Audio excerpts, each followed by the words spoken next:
Good day, Internet, and welcome to the Monday Night Online Open Mic presented by the New Eurekan Poets Cafe. I am your host for the evening. My name is Advocate of Words. This is episode number 35. We've been doing a lot of these things, 35 straight weeks of bringing you the Monday Night Online Open Mic every Monday at 8 p.m. Eastern, 5 p.m. Pacific. Like I said, show number 35. We are streaming live on Facebook. You can check us out on Facebook at New Eurekan Poets Cafe and on YouTube. You can look us up on YouTube at New Eurekan Poets Cafe. We are doing this through Zoom. If you look on the screen in the bottom left-hand corner, you will see the number 279-995-364. Once again, our Zoom number is 279-995-364.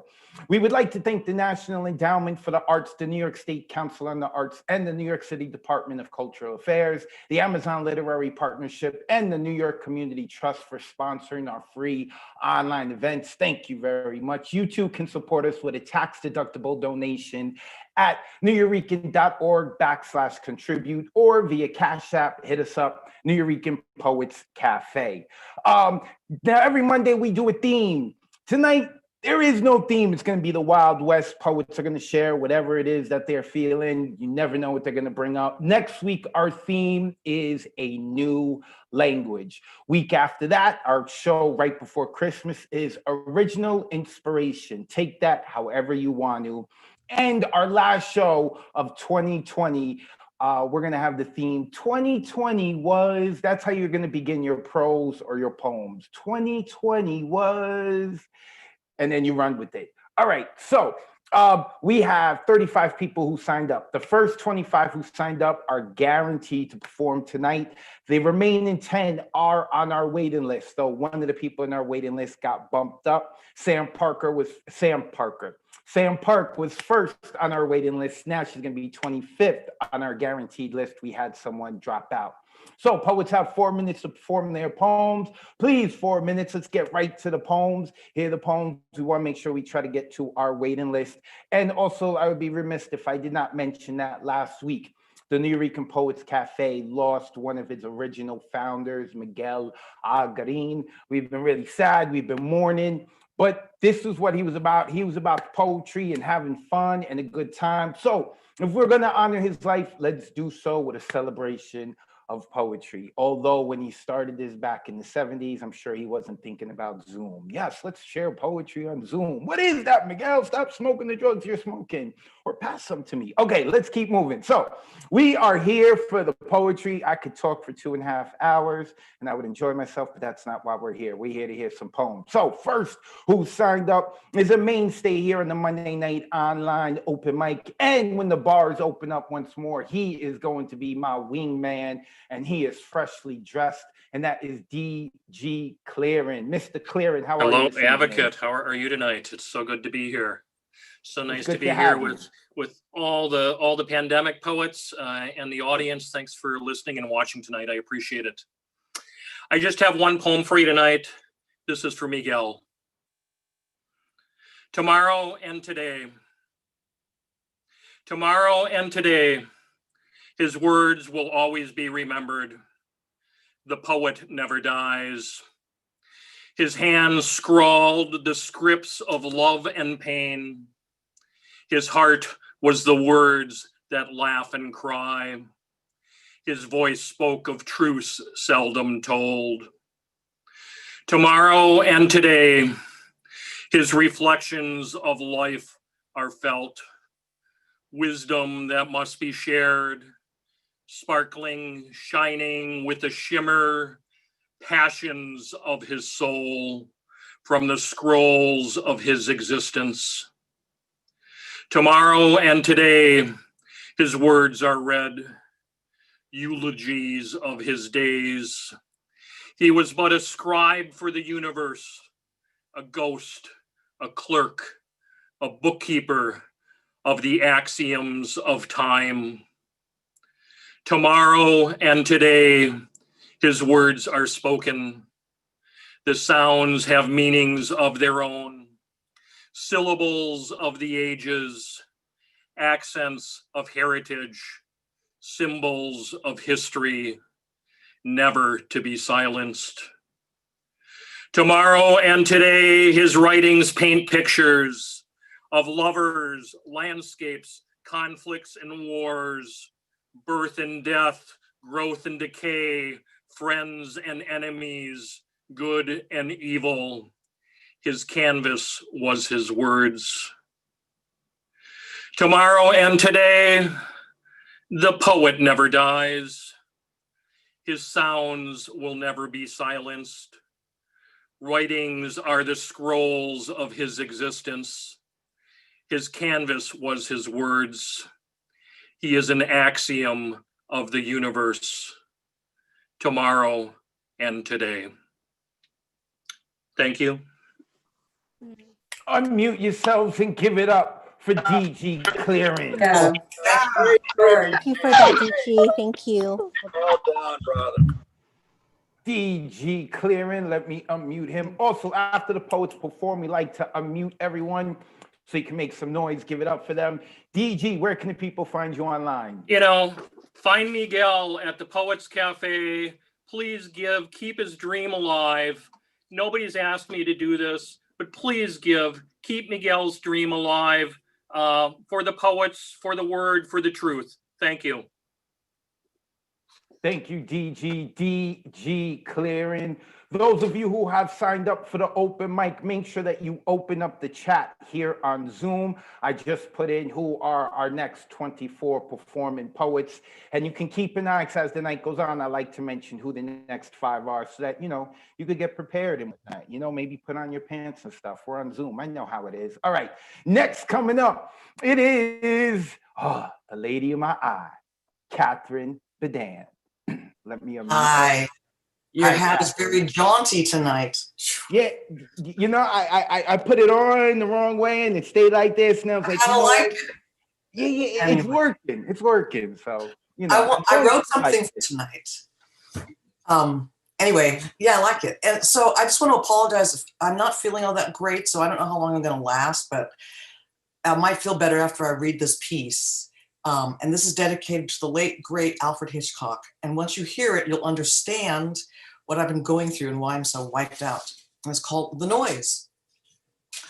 Oh, the noise. The noise won't leave me alone. Every morning at 8:15, they arrive, working on a 500 square foot addition, pounding and sawing and hammering away. And it's only 1 yard from my windows. It's so close. And I have an entire bank of windows, and none of them are double paned.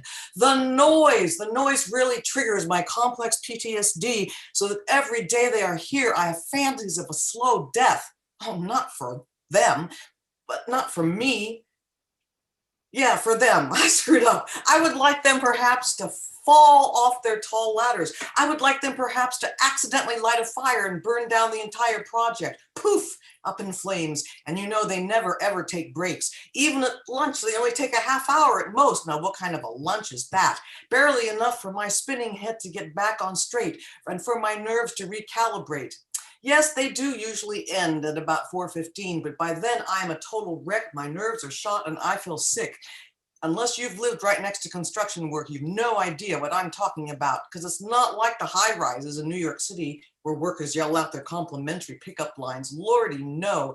These worker guys are clear I hate them, so there isn't a possible or even viable chance of that ever happening, not even in my wildly vivid imagination. Only the slow burn of angry resentments towards the two main culprits, those selfish women who currently live in San Jose and who are retiring here to Monterey, bringing with them the constant, abusive, torrential sounds of their very well-paid workers, henchmen I like to call them, and frankly, I don't think these two older women even deserve to live here in peaceful, quiet Monterey. Really, how dare they perpetuate such an atrocity in myself and the rest of our neighborhood when we're all asked to shelter in place during this blasted COVID? Now, does that sound fair to you? No, not fair at all. I protest. In fact, my resentment towards the gang of loud worker bees is only matched by my extreme hatred of these two old hags, these two ladies who so passive-aggressively kept the truth from me and who wouldn't even have told me about their 6-month project had I not asked their hands-on, equally horrific contractor, who seemed to take great pleasure with a sadistic glee in his eyes, informing me of the upcoming loud noises perpetuated by him onto me. Yes, I hung up.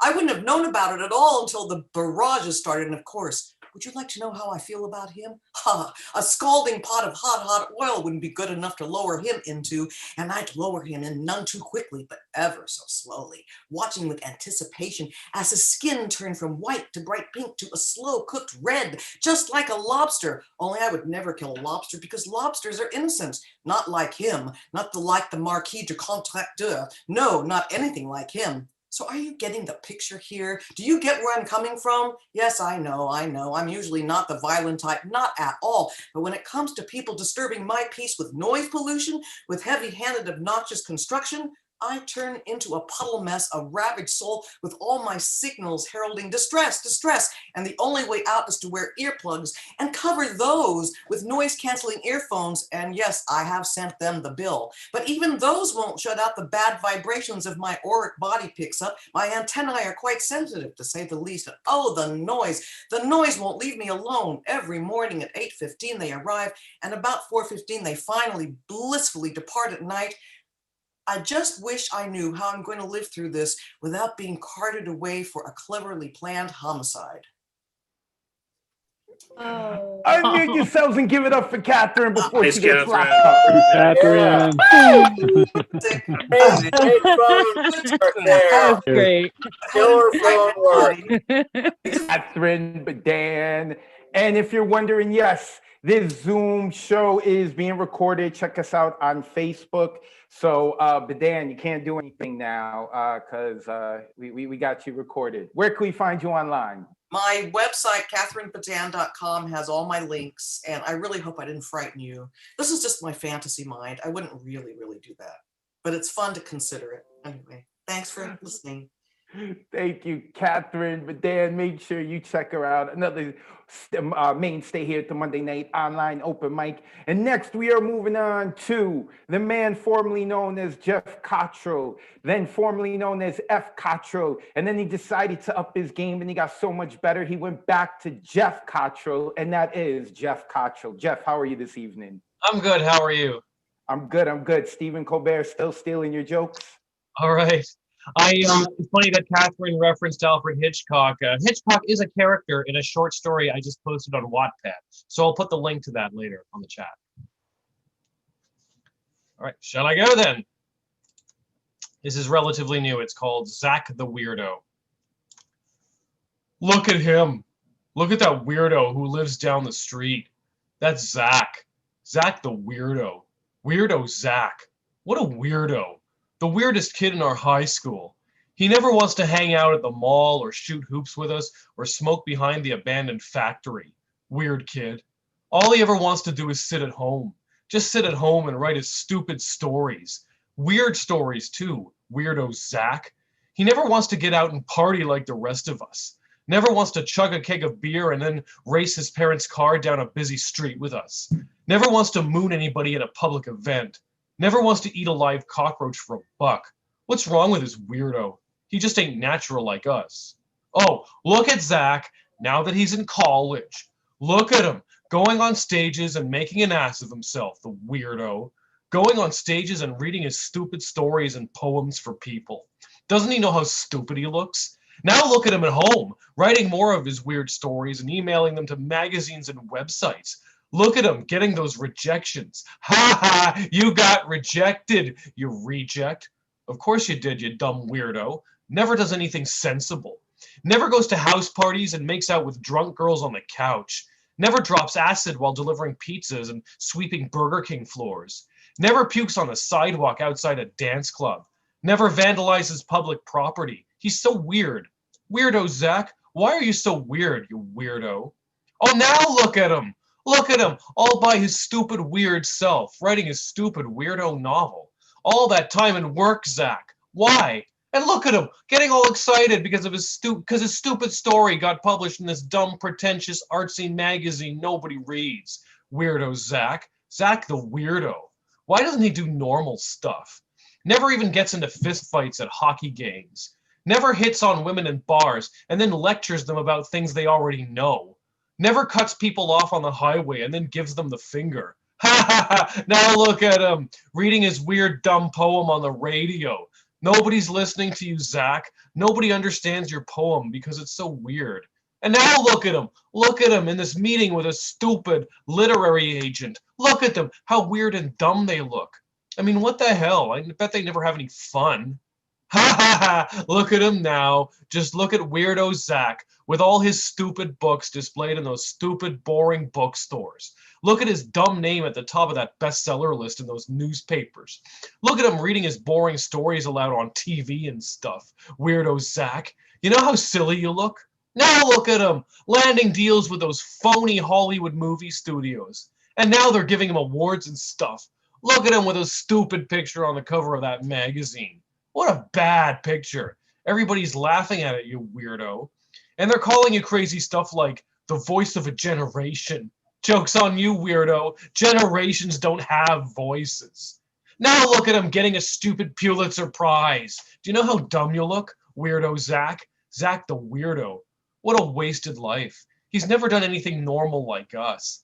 I bet he's never even been arrested for peeing on a war memorial.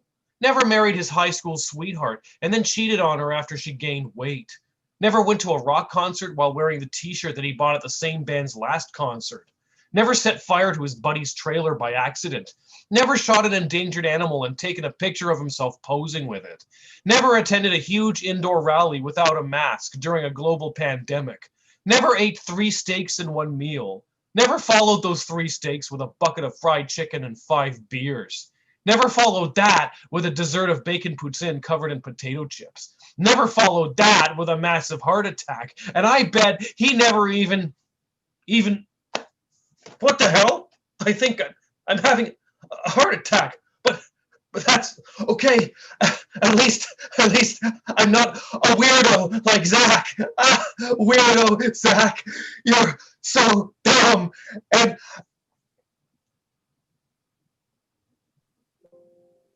that was called Zach the Weirdo.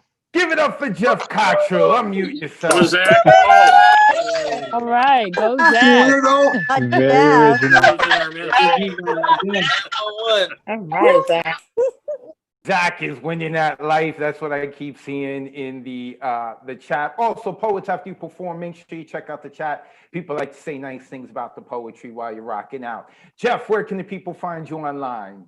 People can find me at jeffcottrell.com and on Facebook and Twitter. And I have a feature on Sunday that you should all go to. It's a series called Runcible Spoon. It's Sunday at 1 p.m. EST. I will put the info in the chat. Thank you, Jeff Cottrell. Make sure you look out in the chat. You can get all that information. I saw that Jeff also did a show recently with Great Weather for Media. I love Thomas Fucularo over there. Y'all should definitely check that out as well. Great Weather for Media. Fantastic people. Love them. All right, next up, it's the GOAT, Alexander Goldberg. Alexander, how are you this evening? I am well. Thank you so much for this introduction. And tonight I am in the image of Adriano Celentano. So the main idea of this poem is, if you really believe in your dreams, they will definitely come true. When I was at an early age, when I was 4 or 5, I drank a bitter beverage. The name of it was life. It always seemed so evident. I was the peasant's son, raised in the poorest neighborhood, the worst one in Milan. I dropped out of high school. I'll tell you, in essence, I urgently needed to work. So I got a job and worked as an apprentice at workshop for fixing the clock. But I was an optimist. I had a dream that right after coming of age, I would be a singer and actor in film. I would be a star on the stage. I took part in slams, played in rock and roll bands. I got the attention not only from fans. I was on the panel, not just at the stands. I founded the label with some of my friends. It almost went bust, and my failure was near. But everything changed with my movie career. No matter what song I sang or role I played, it went with a bang. I forever remained true to who I am. I am calm, I don't panic. I'm passionate and I'm sincere and organic. I use many genres, and my list includes some disco, some opera, rock, rap, and blues.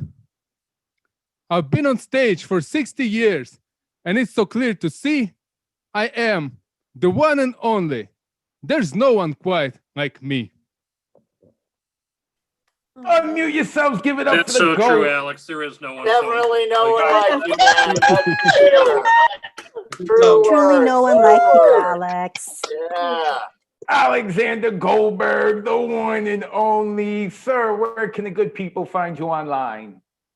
Find me online, Alexander Goldberg 35 on Facebook, Gon 15 on Twitter, and Gorbensky on Instagram. I'll post it right now in the chat. Thank you so much. Thank you, Alexander Goldberg out in the West Coast. Love this dude, man. Love this dude. I really love this community because everyone seems to have like their own kind of voice and their own flow. I hate monotony. So next coming up is Mr. Dane Ince, another man who's recently become a mainstay with the Nuyorican Poets Cafe here on Monday night. And recently, I had said he just got a girlfriend, but he just got engaged, I think. Is it engaged or a girlfriend, Dane? You're putting me on the spot here. I better say engaged, huh? Okay, all right, engaged then. It's Facebook official, so it's official. So, all right, great. Okay, go ahead, Dane. Let me mute myself, let you get into it. Okay, all right. Now, hold on a second. I have to find the document. Sorry about that. Okay, yeah. Yeah, all right. I'm going to have to switch between documents. Sorry. Yeah, thoughts on the river. The river flows. The river does not care about you. You may fight upstream. You may float with the flow. The river does not know you are there. The business of the river will not be interrupted by you. After we are all gone, there is still the river. The river has a dharma. You have a dharma. You may not trade that dharma with another. On calm days, the river reflects with mirrored perfection the surrounding world. If you break the surface of the river by jumping in the reflection is changed, but it's still perfect. You may hold one thing, 10 things, 100 things. You cannot hold everything. Everything holds you. When you let go, gravity works perfectly every time. When you let go, there is room to hold something else. Why not hold imagination? Why not hold love? The dharma of holding. Practice guarantees nothing, not even something useful to do with your hands. Practice does not make perfect. Practice makes opportunity. The dharma of doors. Open one door, open 10 doors, open 100 doors. In this practice, you will learn that when the door opens for you, enter that one. You're always free to leave. That's what the door is for. I listen to wise people. I make stuff up. My hands are full of holding all they hold. I cannot hold dogma also. The world does not go along with anything. You go along with the world. If this is true, then how do you practice? How do you travel with? Put your writing, art in the world, someplace where it may be found, like loot in a pirate's chest. It's never lost. It will be found. Make a treasure map every day. Okay, next piece. All right, Dane, before you get into your next piece, your volume went a little low. Oh, okay. Well, then maybe you should go on to someone else then. Nope. It got back. I don't know what you did. It got back. Oh, okay. Okay, go ahead. All right. So I'm quoting Bob Dylan, John Lennon, and the Last Poets in this piece. Bob Dylan. While preachers preach of evil fates, teachers teach that knowledge waits can lead to $100 plates. Goodness hides behind its gates. But even the President of the United States must have to stand naked, examined, naked. Ponder revolution.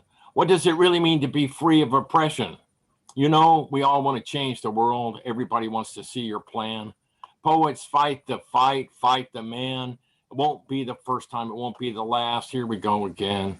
Armored selves on battlements.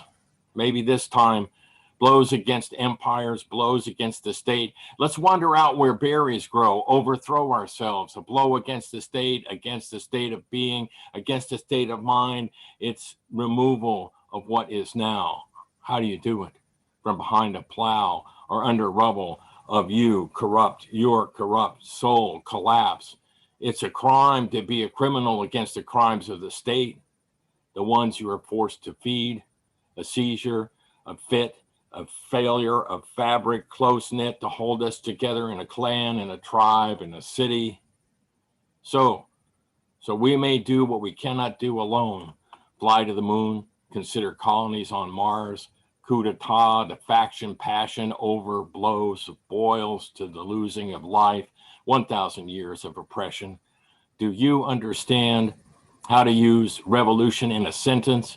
A heavenly body revolves around, spins elliptical round, the pulsing orbit, river rock smooth, sudden change, undoing usurpation, ending in the end of a government's oppression, a revolt. Everybody's broken, damaged. I cannot imagine how we all stay alive. Who knows how delicate butterflies fly? Stand, examined, naked in front of the mirror. Be ready for your old self to die. Gil Scott Heron.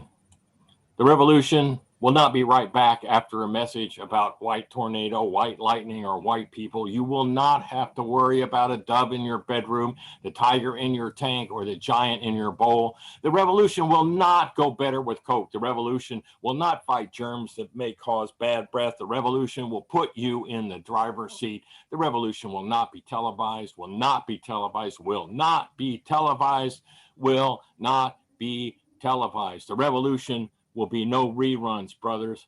The revolution will be live. Thank you. Unmute yourselves and give it up for Very Dane. nice, Dane. Dane. Revolution will be on Zoom. Will be on Zoom. The revolution will be on Zoom. The revolution will be on Zoom. That was Michael Sindler jumping in. Dane, real quick, let the people know where can we find you online. At 2019 DMI on Insta, or Dane Ents on Zoom. I mean on on Facebook. Thank you, Dane. Dane Ince. Make sure you go check him out and check out the chat because that's where he's going to put his information. Those of you who may be looking at us from Facebook or YouTube, if you look at the bottom left-hand corner, YouTube can join us on Zoom at 279-995-364. This is episode number 35. We do this every Monday at 8 p.m. Eastern, 5 p.m. Pacific. Like I said, we stream live on Facebook, facebook.com/Nuyorican Poets, or on YouTube, look us up, Nuyorican Poets Cafe. And I'm your host, Advocate of Words. You can follow me on Instagram or Twitter. We usually have a theme. Tonight, we have no theme. Next week, a new language. Week after that, original inspiration. And the last show of 2020 is going to be 2020 was. You can find all that information on my Instagram and Twitter at Advocate of Words. All right, next coming up is James Dean Rivera. Where is James? I saw James here earlier. Wait, oh, I got him. Let me unmute James. I think this is his first time joining us here in the Monday Night Online Open Mic. Is that correct, James? Yes, that's correct. Advocate of Words. How you doing today? Thank you for having me. I'm good, man. I'm good. I'm glad you're here. You ready to get into it? Yes, I am. I'm definitely here.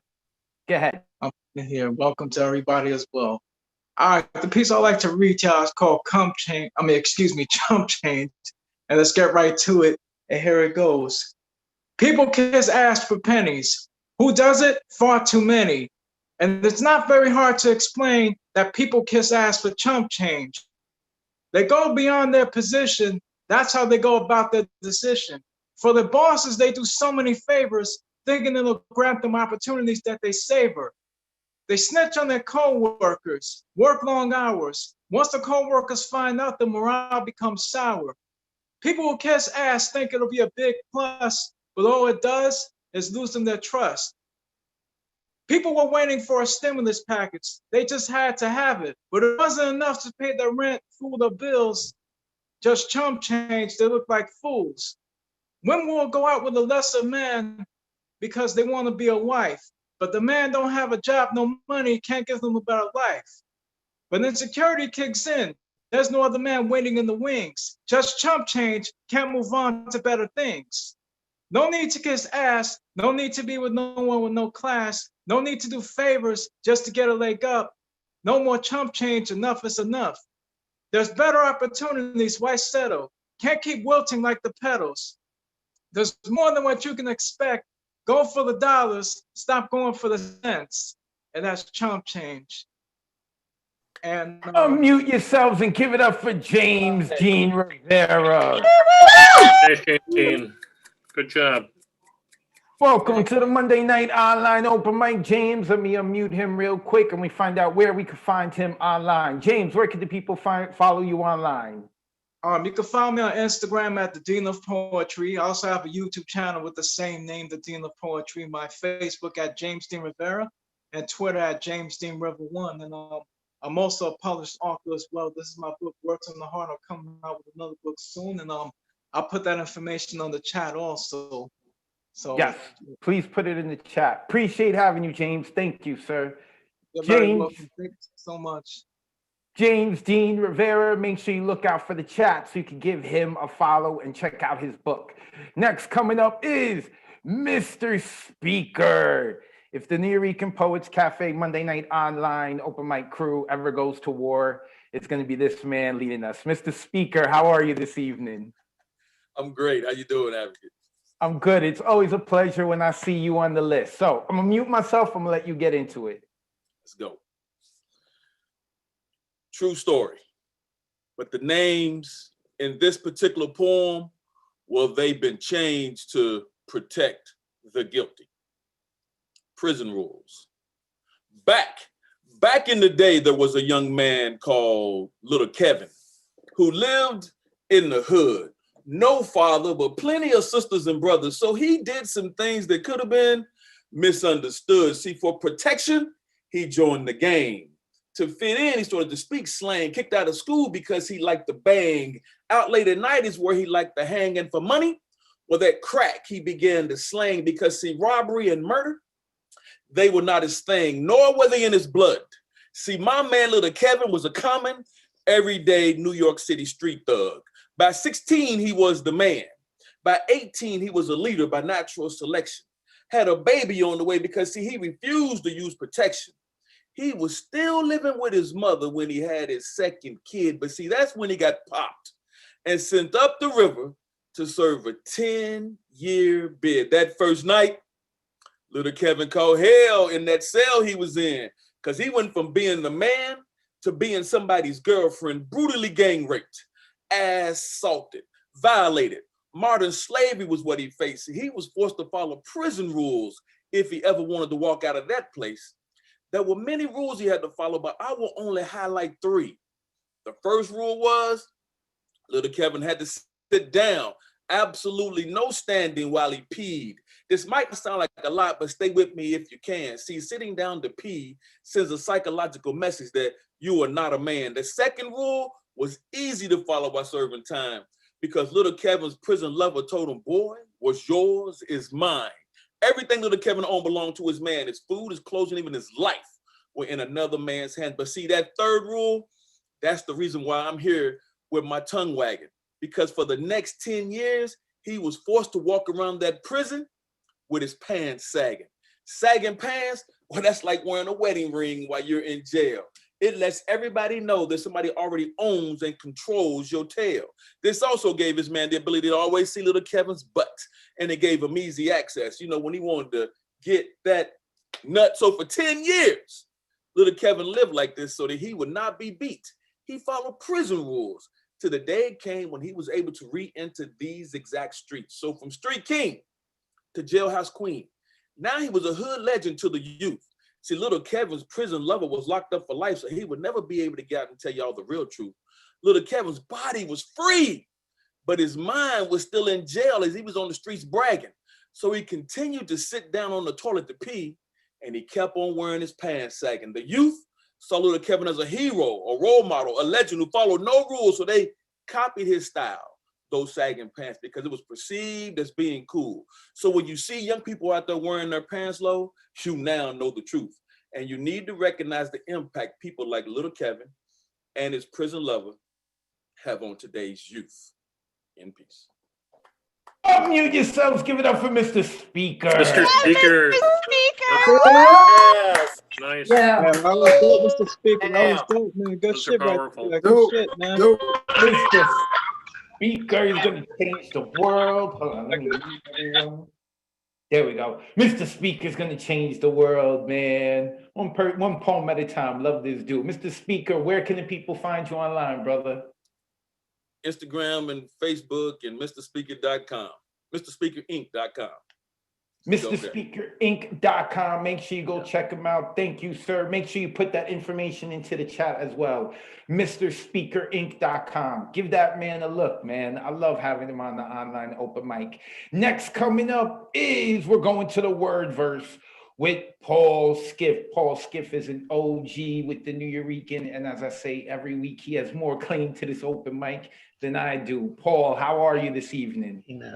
Good, I'm doing okay. Getting used to the world without Miguel Algarin walking around in it, but went around the corner over the weekend to put my flowers at the door, a couple of photos of Miguel and some of his children, which I consider myself among. So I'm feeling good about, paying some tribute. And with your permission, that's what I'd like to do here is just play a short clip of Miguel speaking a poem, because I don't think hardly anybody here has ever heard Miguel do a poem. Yes, please, go ahead. All right, give this a couple seconds to kick in. Hopefully it'll come over okay.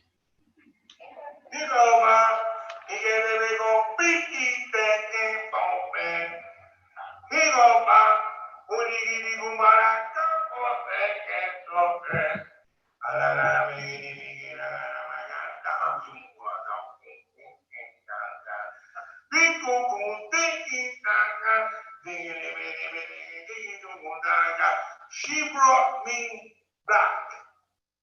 I thought I had seen the last, the end of love's orgasm. She held on to the tar thread. My moist love impulse had become that rainy March Monday when for the first neon light moment I was told of killer dark red cells circumnavigating, circumnavigating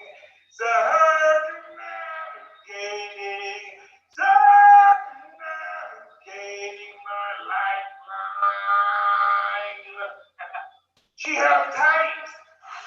No nonsense here, she said. Love saves the day.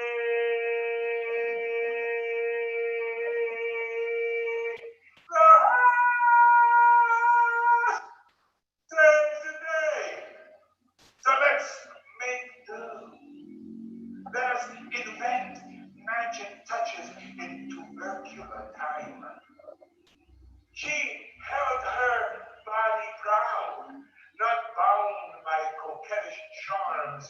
She held her love upright till I one morning woke into her, I won't let you hide, I won't let you hide, I won't let you hide hugs and turns and legs upright, perpendicular to the bed. Yes, she brought me back to the sheet of breath that connects sperm and egg, that blends guilt and love into rushing for towels to wipe the demon of desire from her thighs, from her breasts, from her demons away from her thighs, not milked by me. Life not threatened. Wait,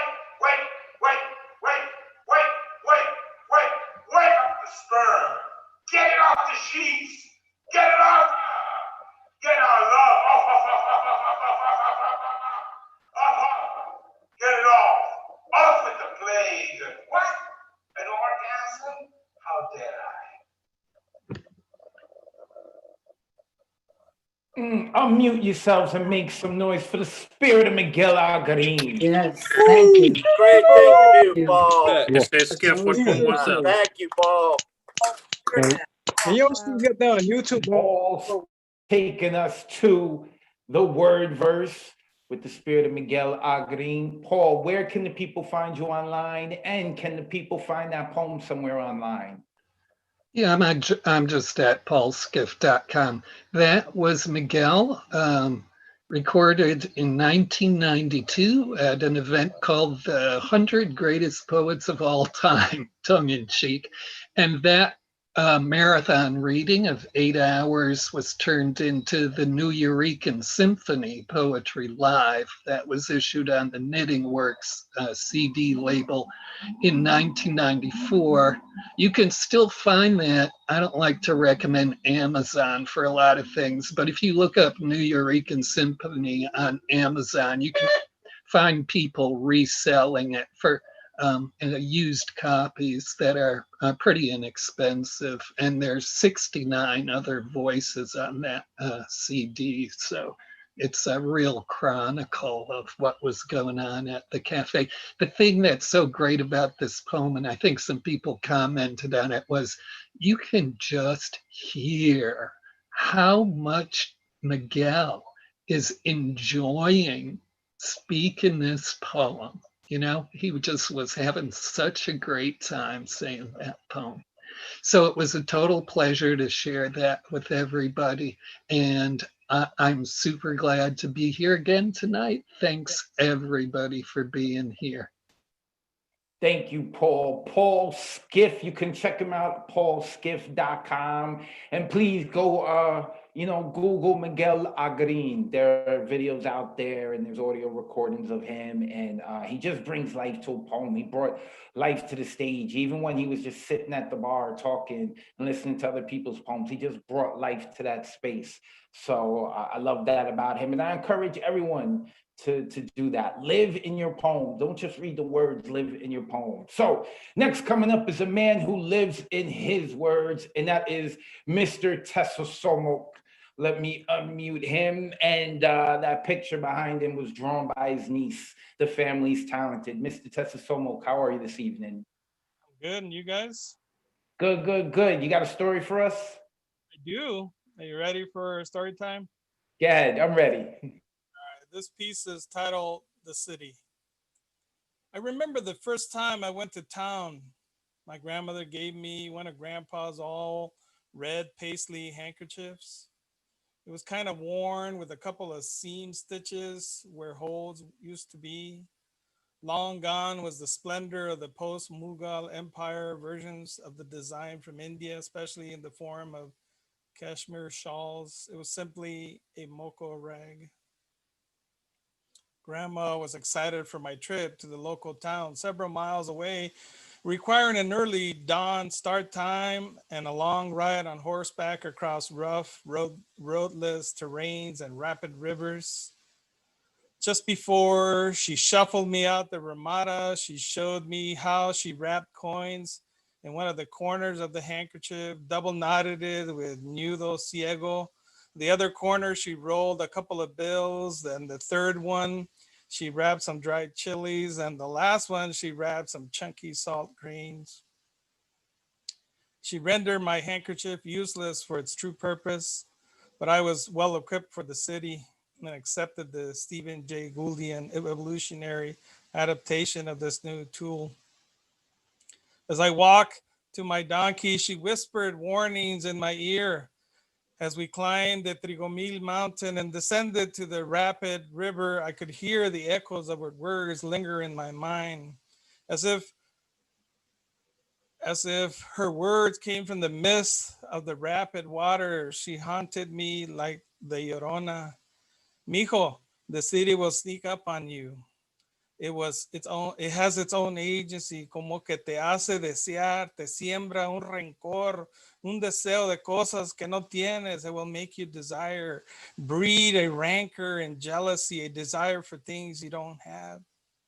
Its function is to amplify ese rencor, to make you desire. The rapids were above my thighs and my donkey was floating. We had begun drifting like the hypotenuse of a triangle, hoping to overcome the drags of the rapids and to make it to the other end. As the rapids dragged us, I floated in a composite ship, which I was part of, and Grandma's words continued to haunt me. You will inhale the city. It will deposit itself in your lungs. If you open your mouth too much, hay una garrapata que se pega en la lengua. There's a louse that will settle in your tongue and start to eat it, and eventually it will eat it out and replace itself there. Y cuando comes, te roba una parte de tu comida. When you eat, it will steal your food. Vas a hablar pendejadas. You will lose your language and speak the desires of the city. Vas a poder hablar tus deseos. No vas a poder hablar tus deseos. You will not be able to speak your desires. It will no longer be your agency or your will. You will be the city. When we entered the city and started crawling through the pestilence-ridden alleys, I had to take out the handkerchief my grandmother had given me and made sure I didn't breathe in the city, kept my tongue moist and sealed tight in my mouth. Thank you. How to Unmute yourselves and give it up for Mr. Tessa Somo. Mr. Tesimoda. Story. You're such an incredible storyteller. Thank you so much. That was really good, man. Yes. Always taking us up. You know what? Like, Mr. Tessomo, he's got the kind of stuff like if he had a YouTube channel, right? I think there's some like videos out there that you're like, you know, I'm gonna play this while I go to sleep. It's gonna put me to rest. It's calm. It's gonna stimulate my brain, but not excite me. You need to do that, man. You need your own like ASMR channel, whatever it's called. Mr. Tessomo, where can we find you online, brother? I really appreciate all the feedback, and I'm glad you guys are enjoying these stories. And where can we find you? Let the people know. On the chat, I mean. Okay. Yes. Check out the chat. Mr. Tessa Somo, a mainstay here at the Monday Night Online Open Mic. Also, we also do an online open mic on Thursdays. That's hosted by La Bruja. That is at 9 p.m. Eastern on Thursdays. On Mondays today, we just do poetry. Thursdays, we do comedy and singing and hip hop and poetry. It's a lot of fun. So make sure you check that out. Next coming up is Vale Larkin. Now, I believe I saw Vale Larkin's name here. Where is Vale? Oh, there's Vale. Got him. Hi, Vale. How are you? Can you hear me? Yep. We can hear you. How are you? Good. I always have to check. I'm glad you returned. Last time you rocked out. I'm so happy to see you back. How are you? I'm good. How are you? I'm good. I'm ready to hear some more work. Although I have to tell the audience, right? Vale tried to pull one of these. I'm really not good. I haven't done this in a while. Oh, and then do that. Oh, you didn't? I thought you did that. I thought you did it. But Vale's really good. So don't let Vale act all humble and everything. Okay. No pressure or anything. Yeah. Vale's a trendsetter. That's what it was. Vale tried to say, I'm not a trendsetter. That was what it was, right? That's my hair. Yeah. And the poetry. So, all right, let me mute myself. Go ahead. Live up to the legend. Rock out. Hi. Okay, this is the last section of a cycle of mine called Words of the Prophets. It's a cycle about 5 homeless characters who are they're fictional, but they're all inspired by people I've known in real life. I was a housing insecure sex worker for a number of years, and I was very adjacent to the homeless community, and I knew a lot of people. And this is the last piece, and it follows a busker, and it kind of sums up the whole thing. So I thought it would be a good introduction. It's called The Narrator. Perfect spot, perfect day. The sun shrouded just enough to keep the glare out of the eyes of passersby. The old doorway, grate locked tight with rusted chain, deep enough to tuck himself inside. No one tips a tripping hazard. He opens his case, takes out a guitar covered in layers of old stickers, and he sits down. His hair is blue, water falling down half his face. The sides shaved. He wears a suit coat and suit pants and a vest and a newsboy cap, and none of them match, and none of them are their original colors. It's hard to say if home is part of his vocabulary. He has gentle eyes, and the hands that touch the guitar are careful and caring. He starts to play. He plays Love. Love will tear us apart. While walking past, a black-clad girl hums to the rhythm of some other song playing on her phone. She doesn't need to hear it anyway. It's already something she's known for too long. He sees her gutter punk eyes and the stamps on her hands and changes his tune to something she can dance to. The boys on the corner playing at being men, they are hard as their guns and tricky to handle. They are full of the powder of their desperation, ready to explode at a spark. They are trying so hard. My makeup may be flaking, but my smile, he sings, and sings to them again, sending their bruised hearts all the love they won't believe they still need. The night larks pass in a group, though there should be something better, a word for them rampant, for their ringing laughter, a rejoicing of them, a rapture of them, a resistance. Ladies, now let's get in formation, he chants, the guitar his only echo. He thinks how hard it must be to sell the bodies they were banished for building from boys to men who would never own them as a daughter.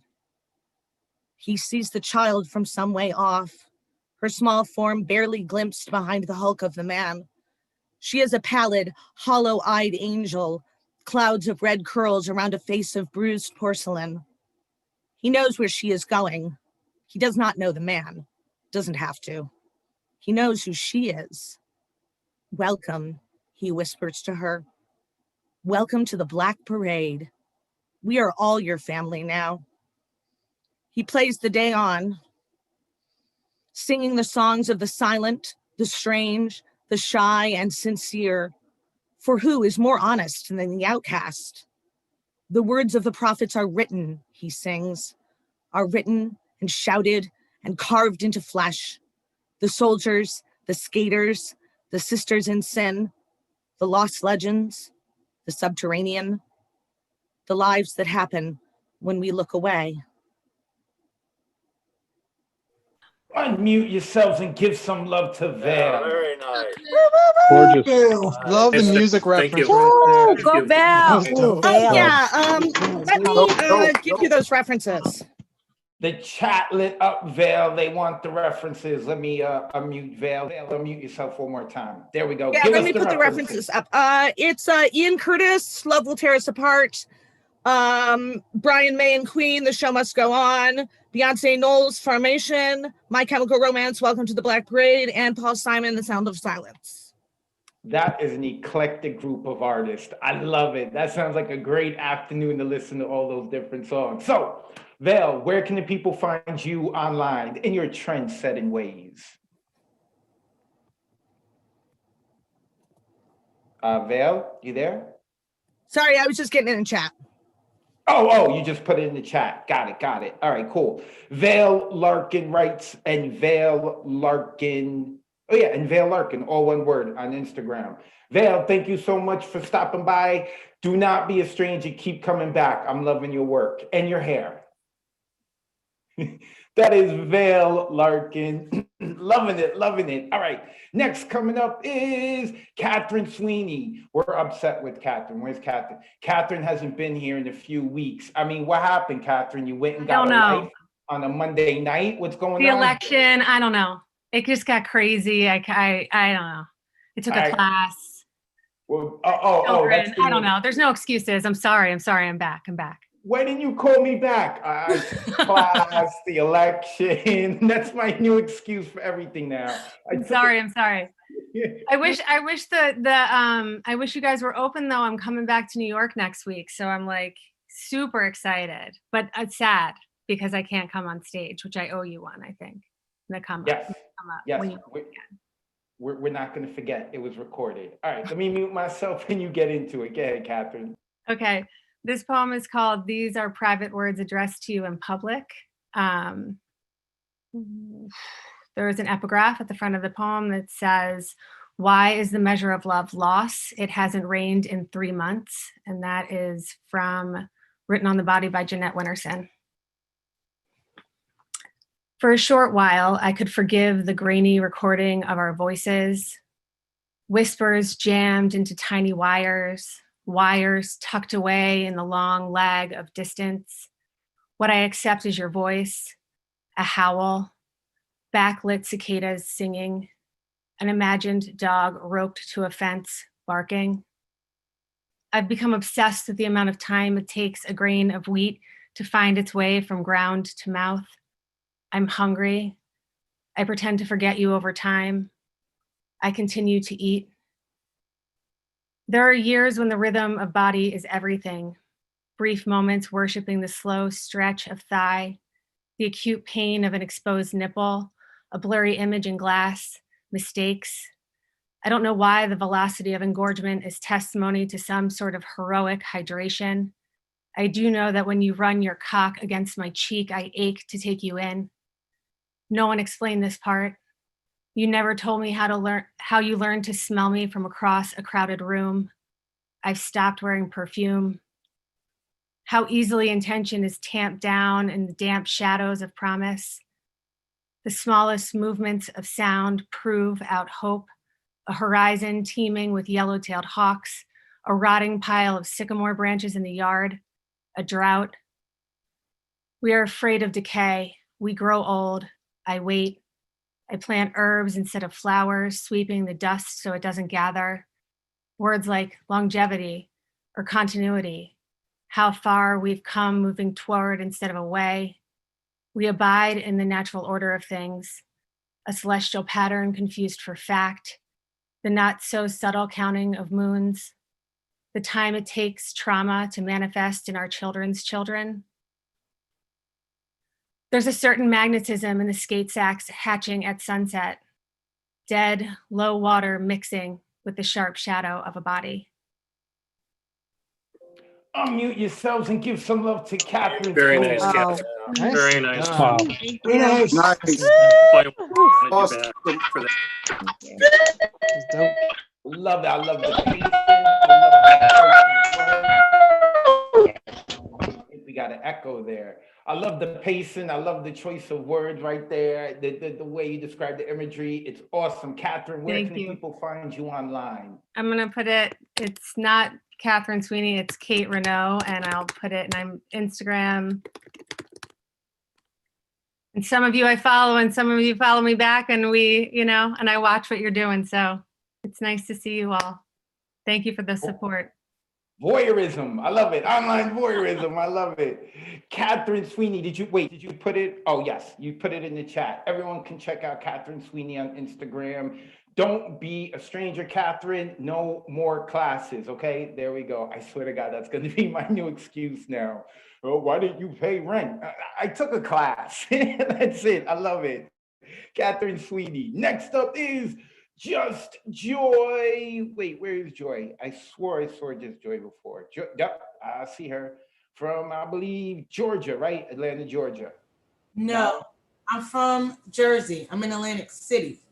Oh, sorry. I'm dyslexic. Atlantic City, New Jersey. Sorry. How are you this evening, Joy? I'm good. Thank you for having me. I've missed everyone.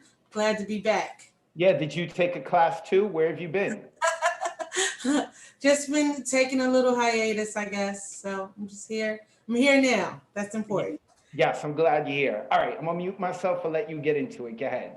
Okay, so this poem, I wrote this one. This is old. I wrote this in '98. So I it's a little jaded, but hopefully it still has some value and some people can get something from it. So it's called Dear Ronnie. Last night, I went to this club called the Disco. I met this guy there whose voice reminded me of Cisco. Unlike the Drew Hill member, his hair wasn't blonde. But let me tell you, girl, he was truly a rare fish in a pond. He had a smooth Godiva chocolate complexion, and his teeth looked like they were molded to perfection. This cutie had a unique schoolboy haircut. outlined by sideburns neatly shaped up. Of course, he was dressed to impress. He didn't have much jewelry on except a gold chain which hovered over his chest. However, Ronnie, I must say that the first words he uttered to me lacked originality. Can you believe he stepped to me quoting lyrics from the notorious B.I.G.? He asked me what my interests were and who did I come there with. I explained to him that I came alone but planned on meeting my friend Trish. We commenced to talking and getting acquainted with one another. Much to my surprise, I went to school with his brother. Then he told me that when he saw me, he just had to know my name. Girl, when he said that, I knew he was a true player in the game. But then I thought, before I misjudge him, I'll give him a chance. After chatting for nearly a century, we headed to the floor to dance. While dancing, he leaned over and whispered something in my ear. He asked me if I was thirsty and did I want a beer. As dry as my mouth was, there was no way that I would have refused. Besides, I thought, it's only one drink. What do I have to lose? So then he walked towards the bartender's direction. Meanwhile, I'm praying that Trish is somewhere, maybe in a different section. After a few minutes, he returned with a cup in one hand, the other a Heineken.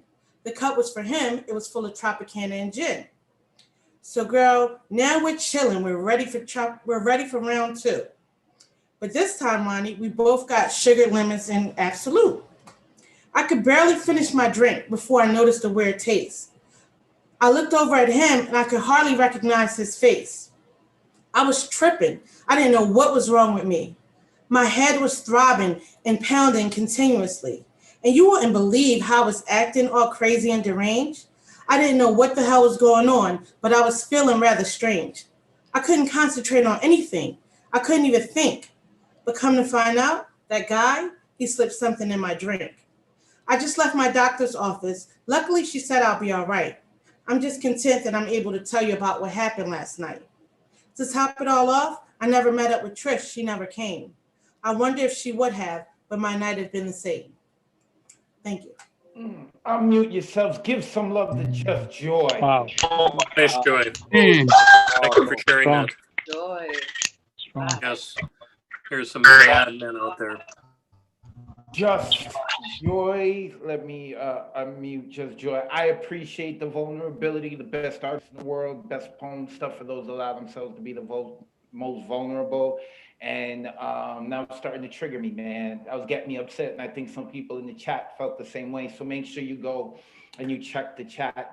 That means you hit a nerve, which is good. That's what we want to do as poets. So thank you, Joy. Joy, where can we find you online?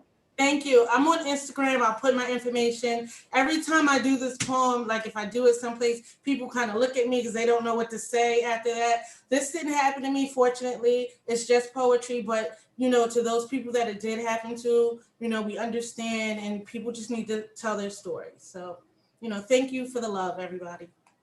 Thank you, Joy. Just Joy, becoming a mainstay here in the Monday Night Online Open Mic.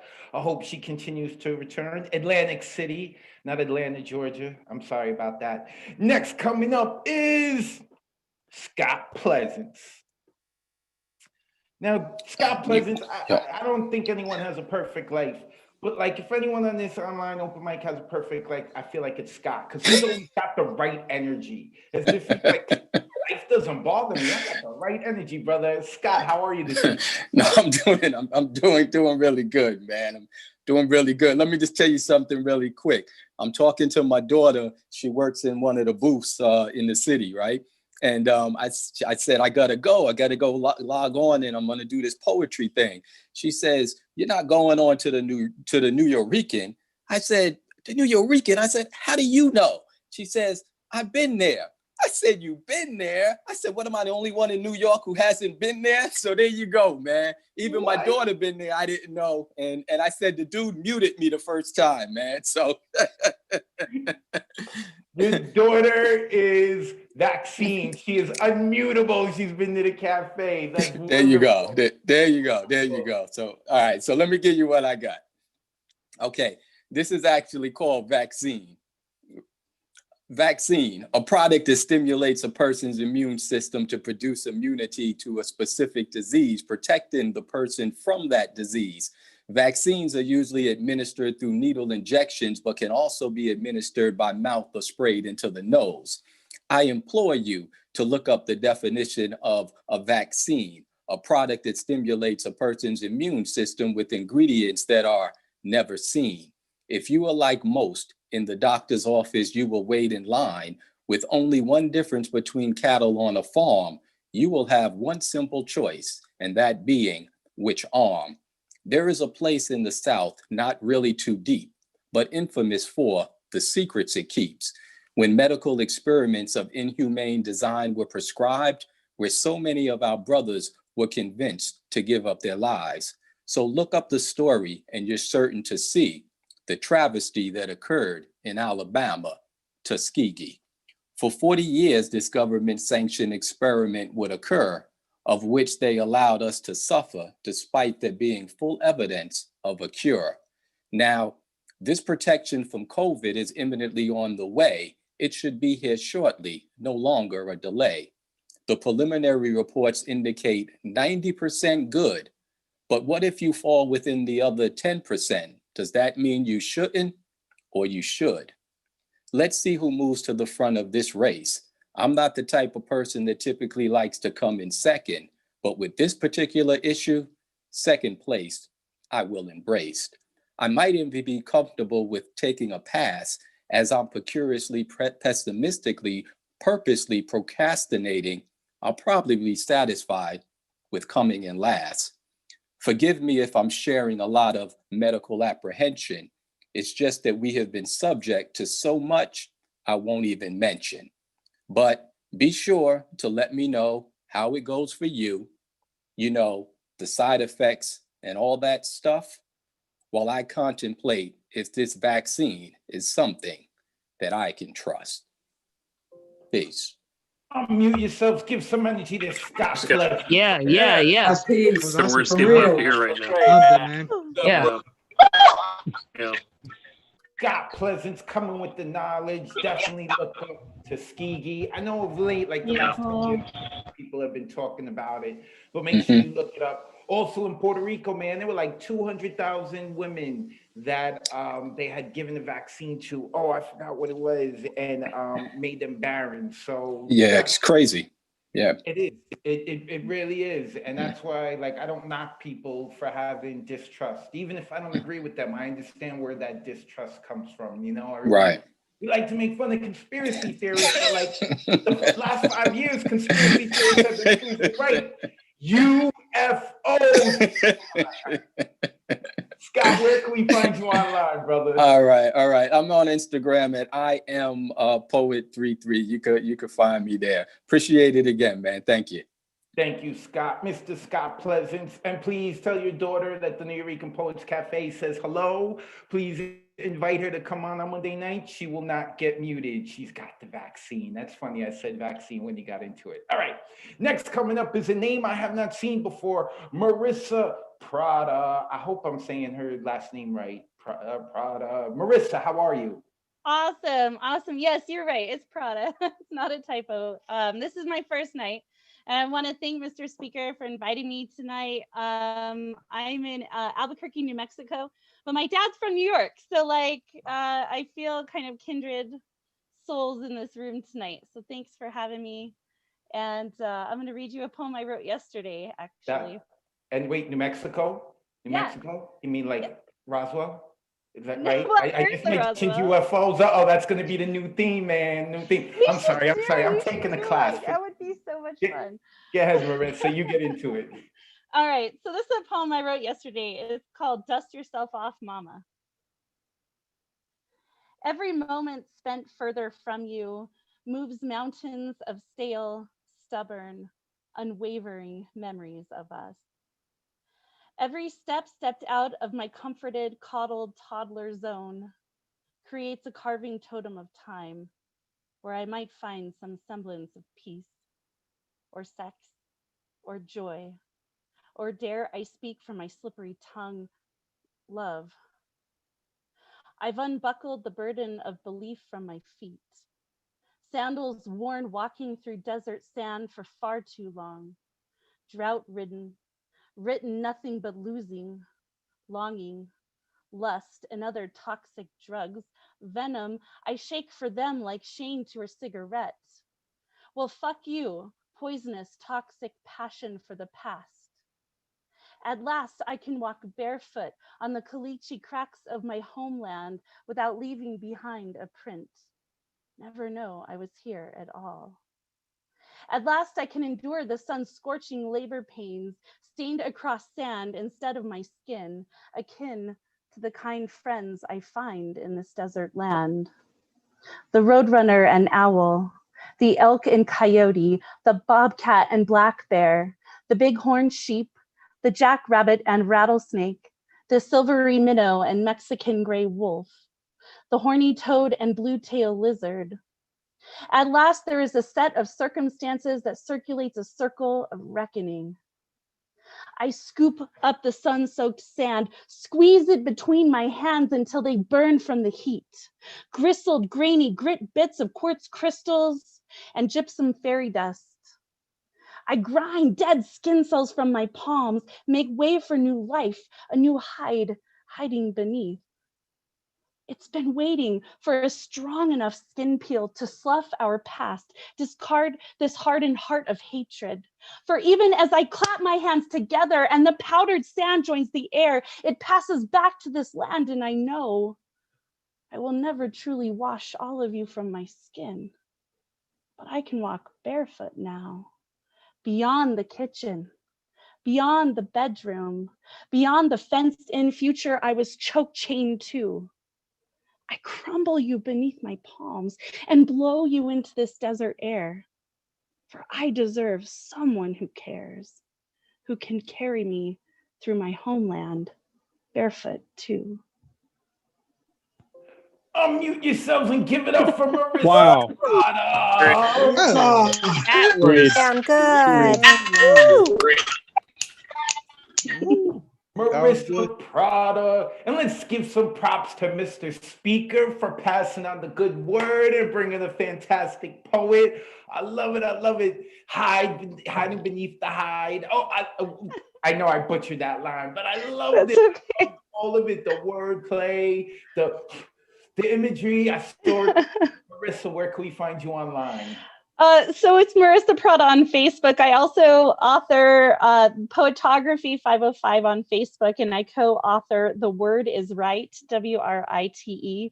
And I'm on Instagram, Prada Painting and Poetry. I'll pop it in the chat in case anyone wants to come hang out. And this was so much fun. I'm going to be back. I love this forum. Thank you, guys. Yes, Marissa Prada. I was about to tell her she has to come back. Marissa, make sure you check out the chat. People had a lot of nice things to say about you. I love it. I love it. I love the family community we have and the diverse voices. And I love how we keep getting some new people every week, bringing their own flavor. I'm loving it. Next coming up is there's no theme tonight. So I don't know what the wild card's going to do. And that is the withdrawn. But I don't see him. Where is the withdrawn? What? He's not here, and I hope he is okay because he's always here. So the drawn, if you come back and you watch this replay, brother, I hope all is good, man. We thinking about you. You signed up. Where you at? So, and shout out to Baby Overdose. I see Overdose and Baby Overdose hanging out. That's the mascot of the Monday Night Online open mic. So next coming up is Michael Sindler. And soon, see, we all plan to go to Michael's house so that we can take part in some legalities that are in Colorado, but they're about to make that legal all over the country. So I don't know, we might not come hang out at his house, but we like hanging out with him, even if it's on here. Mr. Michael Sindler, how are you this evening? I'm good. I'll have to at least put the Murphy bed up because it's a very small space. So I just want to say real quick as sort of a public announcement for everybody here to remember that, yeah, it's great to go ahead and put your stuff over in the chat. But remember that all this stuff is out there on YouTube. So if you say it out loud, people are going to be able to find you later and you get a bigger crowd. Doesn't matter to me because I'm not on social media, but all of y'all need to be heard. That being said, Michael Sindler's coming for my job. Go ahead, Michael. Oh man, I'm just we're all about loving everybody else here. That's what we're here for. That being said, this is Pearl Harbor Day. Had 5 relatives who actually served in World War II. So, you know, I remember.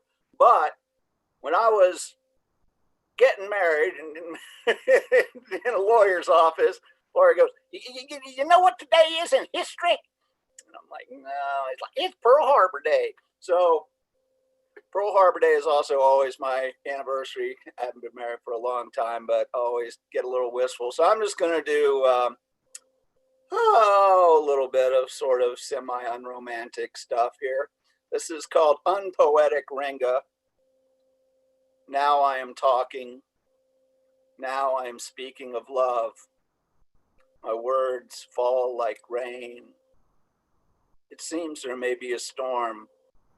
The winds blow the clouds away. I am listening. Now I am feeling betrayed. Your words cut like knives. I rush to get a bandage, but I'm already dead. If I'm a ghost, am I haunted or haunting? Will you think of me? Am I now invisible? Your laughter is the answer. Now I am silent. The storm is dissipated, drifted into silence, but the precipitation continues unabated. Do ghosts have a will, or are we just memories floating on a breeze, only appearing to those feeling remorse for our death? Do we fade with time, or are we indelible, like bloodstains on cloth or ink stains etched on a page, impervious to weather?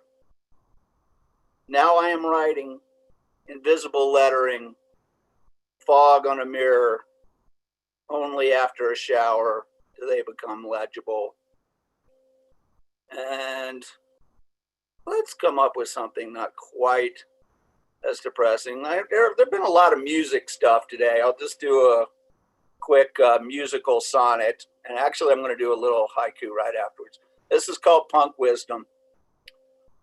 Actually, I was thinking today, because I just read this list of like all these places in New York City that have closed this year that opened from like 1899 on. It is heartbreaking, you know, how many of these great things in New York are gone. So this is Punk Wisdom. Richard Hell announced a blank generation, rebels that didn't fit the status quo, exemplifying pent-up frustration, starting nowhere with no place left to go. Don't worry about the government, winked the talking head, keeping his tongue in cheek.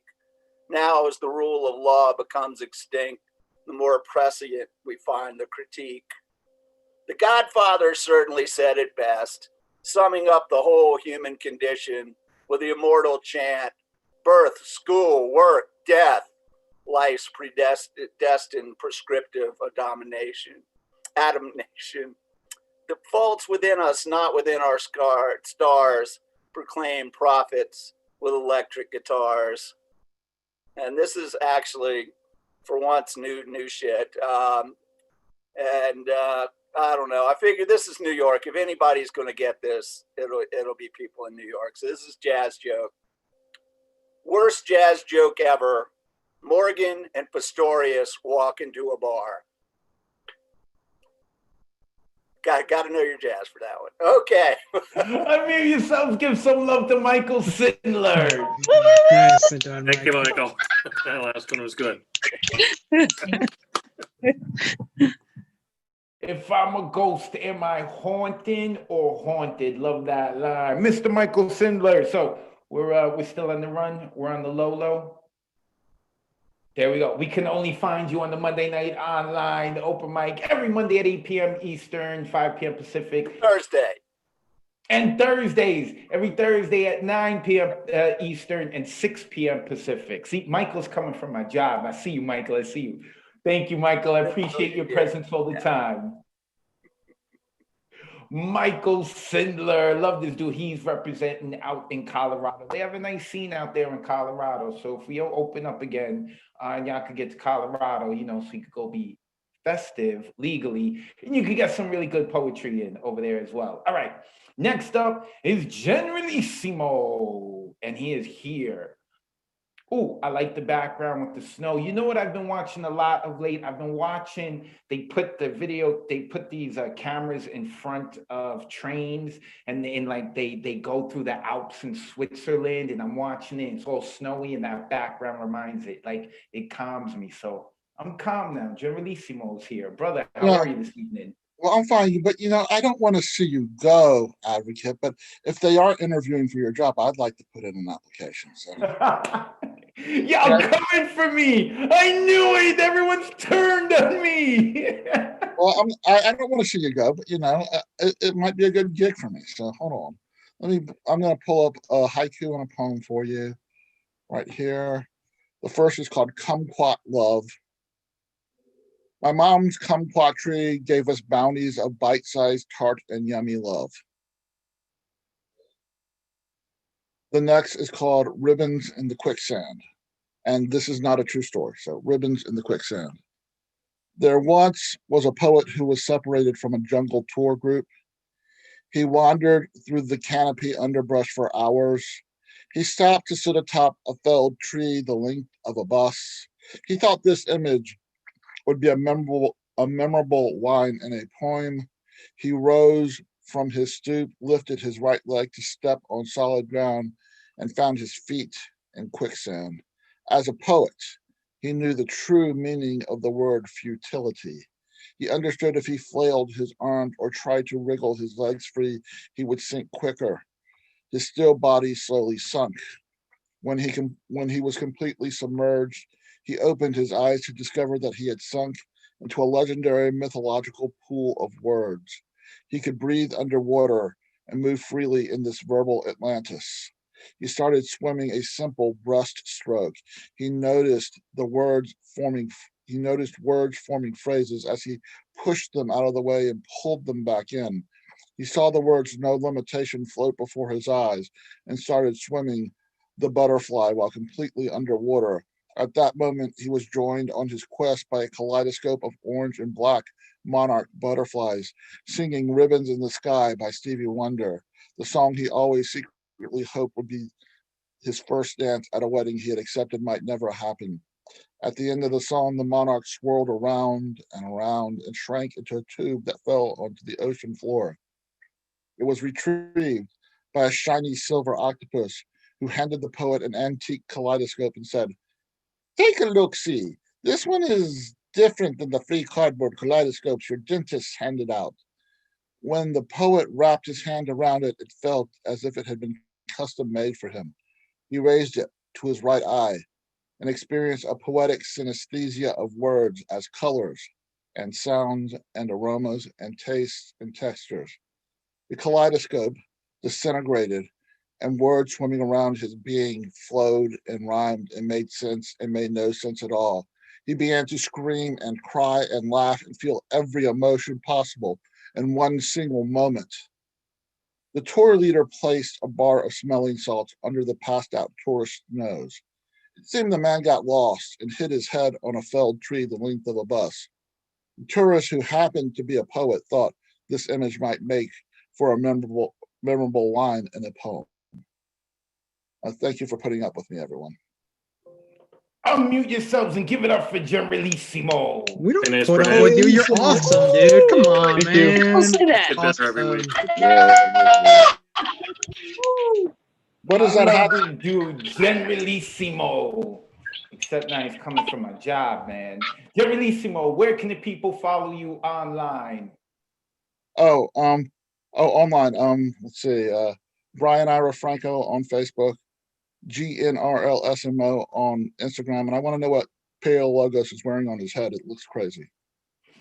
I don't know. What is Paleologos wearing on it? I don't even see Paleologos. I just saw him 2 seconds ago. He disappeared. Yeah, he turned his video off. He knew you were about to get into him. Generalissimo, make sure you put that information in the chat so that people can follow you, sir. Well, I shall. Thank you, sir.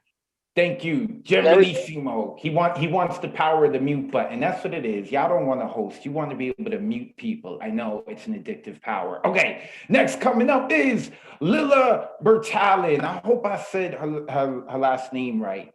Where is Lila? I know that Lila is here. I saw Lila. Where did I lose? Oh, there we go. There we go. I found Lila. Lila is an awesome poet. I've been enjoying Lila's work so far. Did I say your last name right? Bertalin? Close enough. How do I pronounce it? Bertalan. Bertalan. Bertalan. Yeah, it's All right. kind of a weird accent, which I'm trying to get rid of, but oh well. No, it's good. It's good. I'm liking it. You adding your own flavor to the community, and I want to learn how to say your name properly. So, and I encourage that with everyone. Like, people get your name wrong, correct them. That's important. Important. So I'm gonna work on it. Berthalon. All right. I'm sorry if I'm butchering it. I'm gonna work on it though. All right. You ready to get into it, Lila? Yep. I brought 3 pieces.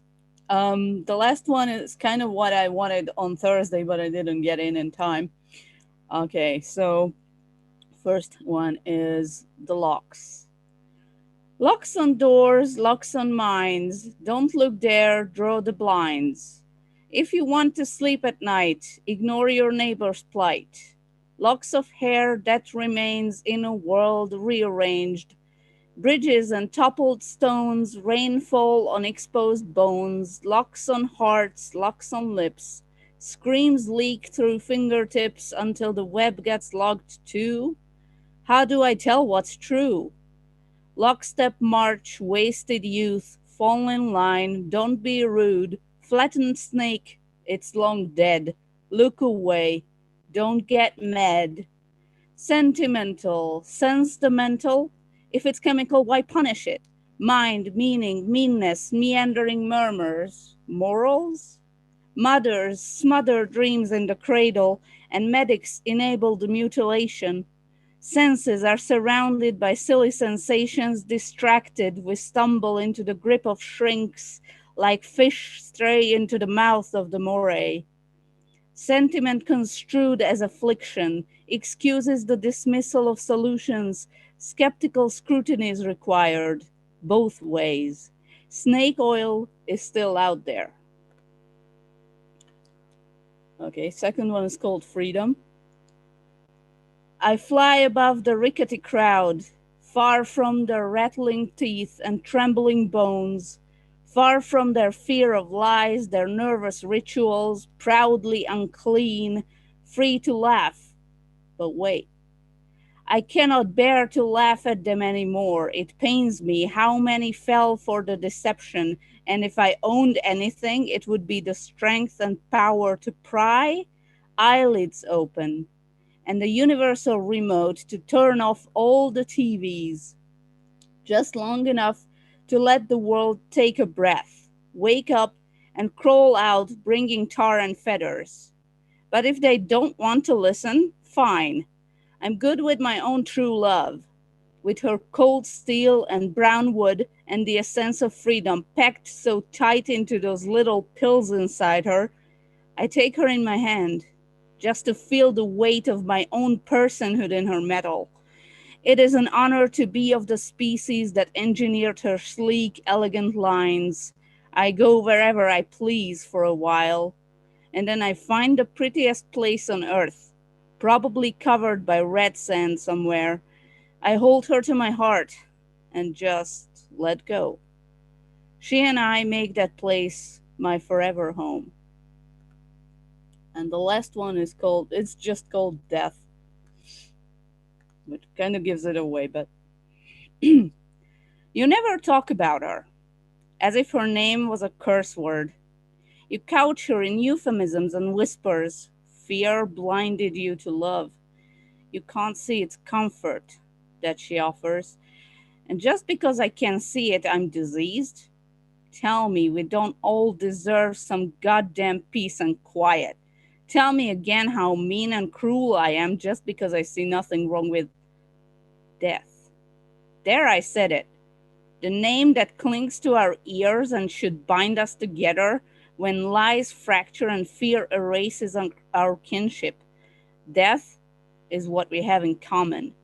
The only thing, in fact, that goes beyond colors and genders and parties and all this circus. Why is it that the mere recognition of this fact warrants a goddamn diagnosis? And while we're at it, What is this addiction to diagnosing and molding and treating and fixing the symptoms of being human? Not just the river in Egypt, huh? Even when your body betrays you and they will say, don't say that, don't talk like that, don't even think about it, but tiptoe around it as much as you like, death comes anyway. She collects you and wraps you in a soft black blanket, singing an ancient lullaby, and forgives everything. Unmute yourselves and make some noise for Lila. Excellent. Nicely done, Lila. Love that. Yes. I feel like everyone had to take a step back. That was heavy, heavy. I love it. Poet Lila. Let me unmute Lila. I feel like we're getting some like late feedback. But yeah, Lila, I really love it. Make sure you check the chats. The people love you. But Lila, you did upset the people in the beginning. You said you want to get rid of your accent, and they said, no, don't get rid of your accent. Come If on. you don't believe me, you go read it in the chat, all Yeah, right? I just see it in the chat, and I'm like, yeah, I used to be so self-conscious of this because, yeah, the whole foreigner thing. It's so funny, but yeah, So fine. remember, you were at the New Eurekan Poets Cafe, which is a mix of Puerto Rico and New York. And when this started, when Miguel Agarin started it, it was filled with a bunch of people who were outcast or felt like outcast. So if you feel like your accent is making you feel like an outcast, I'm not going to have any sympathy for you. I'm just going to say, hey, welcome to the family. Welcome to the family, Lila. All right. Wow, because this is kind of weird because yeah, it's like sometimes I find I know more about the foundational texts than the people who should know about them. Because you're studying it like 3 times harder. So, all right, Lila, where can the people find you online? I'm on the Instagram, minarchist.queer. Yeah, that's a thing, and I think everything else that I have is linked there. So yeah, you know where to find me. I'm adding everybody, anyways. Awesome. Make sure that you put it in the chat as well. You know, we like to copy and paste. Thank you, Lila. Lila's awesome, but Lila will get banned and muted if she loses her accent. We'll be damned if she does that, man. I love it. It adds flavor. I love accents. And here, and I say this almost every week, and I know like Unmesh had started this, but like if you have a poem in a different language, a language other than English, or there's 3 different languages in your poem, rock out with it. We want it, because part of poetry too is the energy. Right? So we want it, and force us to learn, force people to hit you up and be like, hey, what was that word? How did you pronounce it? What did it mean? Force people to up their game. Don't dumb it down. So with that being said, even me, I am not beyond learning. Next is Rachel Jenkins. Now, I have not seen the name Rachel here, but I believe I've seen, oh yes, I see it. Rachel J. That's what it is. I got you. Let me unmute. There's Rachel. Hi, Rachel. I feel like I've seen your name before. Have you been lurking and watching the show before? No, this is my first time here. It's your first time here. Where have you been, man? You need to get some new friends or better social media contact. I've been in the wrong area, apparently. Yes, well, you in the right area now, so you're yeah, I gonna saw have it to on come a back next Facebook week. ad, and I almost got the time messed up because it's 8:37 here. So yeah, there's that. Oh, okay. Where are you located? Where's here? I'm in Illinois. Oh, okay. I'm a big Chicago Bears fan. So like, oh, actually, yeah, I'm wearing the shirt that says it, Chicago Bears. Anyway, Oh, see, there we go. so I got love for Illinois, the Midwest. All right, you ready to represent for your state? Yeah, I guess so.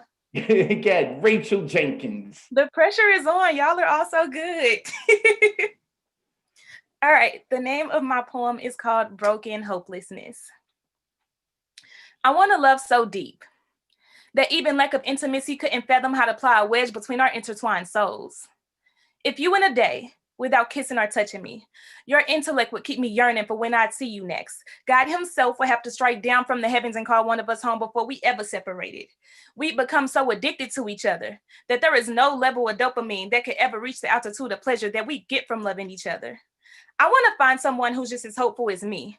That even if he knew that everyone in the world would perish tonight and there was only one female left in this entire universe, he would reject gratification with her, and I mean straight curve, because he still hadn't met me. It's me that he prays for every night. And even though he can't feel my presence nor know my geographical existence, he trusts God enough so that one day he'll find me. And when he does, his face will light up like the sun shining on a snowy winter day from just one glimpse of me. He'll appreciate all that I have to offer. We'll pour value into each other. He'll take every atom in my body that men made feel ugly and remind me that I wouldn't be me if they weren't of me. And when he's down and everyone else is gone, I'll be the army strong foundation he can build on. And I'm a rap to you about life. Keep it solid, no auto-tune, love sweeter than your granny's perfume. Because when I'm hurt, he'll be by my side. And when I cry, he'll be ready for war. He won't stop until he has the win. Because real love, true love, is worth fighting for. Unmute yourselves and return the Here energy we to go. Rachel That Jenkins. energy. Hey, Rachel. Good. I like the granny perfume line. Yes. For the first time. That was powerful. Like right away, she jumped in. She's like, "Oh, my turn. Okay." And we all took off for her. That's what's up, Rachel Jenkins. Unmute yourselves and let the people know where we can find you online. Gotcha. So you guys can find me on Facebook and on YouTube at Eloquent Perfection. My name is super long, so I'll just kind of let that marinate for a little bit. And then on Instagram at caramel_300. And then I will put that in the chat as well. Awesome. Appreciate you. Do not be a stranger, all right? Now you've I been definitely found. plan to come back. I love the vibe here. Awesome. Thank you. Rachel Jenkins representing Illinois. Shout out to Illinois, man. People questioning how am I a Yankees and Bears fan. Simple, man. They're of tradition, right? When you think of like the Bears and Yankees, you think of tradition. When you think of the New Eurekan Poets Cafe, you think of tradition. I'm a dude who likes tradition. What can I say? All right. Next coming up is Glissette Castro. Oh, wait. Why didn't I unmute her? All right, there we go. How are you, Glissette? I'm doing good. I'm enjoying tonight with no themes. I get to see what everybody else is, like where everybody is doing, and it's not following the same script. Yeah. I like it. You know, every now and then, just let everyone breathe. But I have this whole theory in terms of like how much freedom an artist should really have. But I'm gonna talk about that after we do your poem. Oh, by the way, Glissette is from the Bronx. Love it, my home borough. Okay, Glissette, I'm gonna mute myself and you get to it. Okay. This one's titled Enamored by the Glow. Beauty in the eye of my eye, that smile brought in the light. The mischievous intensity in those eyes brought chills down my spine. Something about the energy you have inside has me tantalized, and thoughts of you have me mesmerized as I fantasize. Knowing in time all this could fade, but temporary attractions don't make for long-lasting escapades. No words uttered, and I was hypnotized. Consumed by curiosity, I break with my fantasies and entertain reality. I say, hello. Internal joy, filled of opportunity, I feel inside when you reply, hi. Day turns into night, speech turned into words of wisdom blowing in my mind like dandelion, staying planted, deep rooted in my mind. Actions of your love stay constant. The simplicity of it all, love. Day turns into months and I still feel joy inside. The power of someone who understands your glow and knows how to make it grow. All you have inside just shines through out, and I'm enamored by the glow. I'm in love with you. Unmute yourselves and give it up for Glissette. Nice. Love that. Nicely done, Glissette. Nicely done. Nicely done. I am a little embarrassed though. I didn't realize that Glissette was going to share the poem that she wrote about me, but that's what happens. Got to watch out for poets. They writing about all of us. Glissette, where can the people find you online? Here. I'm only joking in case like your boyfriend's there and he's like, who is this dude? Get his IP address. All right. Like, I'm only joking. Glissette, where can we find you online? Every Monday here on your show.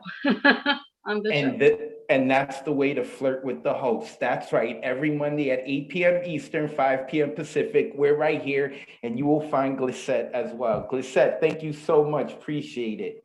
So real quick, I wanted to talk about in terms of like freedom, right? When people talk about artists, sometimes like an artist needs to be free, an artist needs to be this and that. And I really think, no, writers need deadlines. They need some type of confinement. And I believe that because first off, as humans, if we have too many choices, we usually don't make a choice. We're like, oh, you don't know what to do.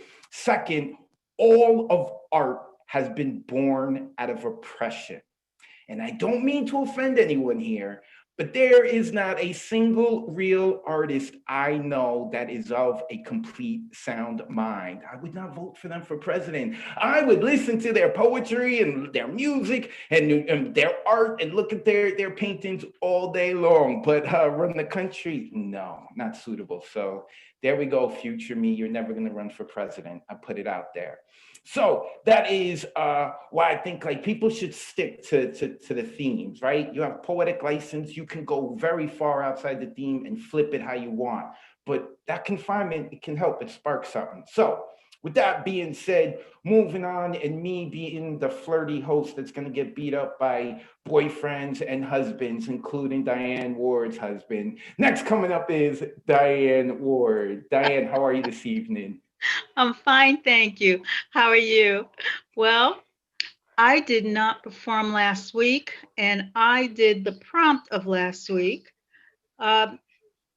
Maybe 2 weeks before, as soon as you gave the prompt, I started writing on it. And I took a different take on Darkest Winter. Here's mine. The darkest winter is the one that forces a springtime in the mind. The darkest winter is the time to hibernate and assess. It is not to be deplored, but envied and called upon at every season of your life. If the darkest winter allows you to become more aware, forces you to rest, limit anxious thoughts, and regain your strength.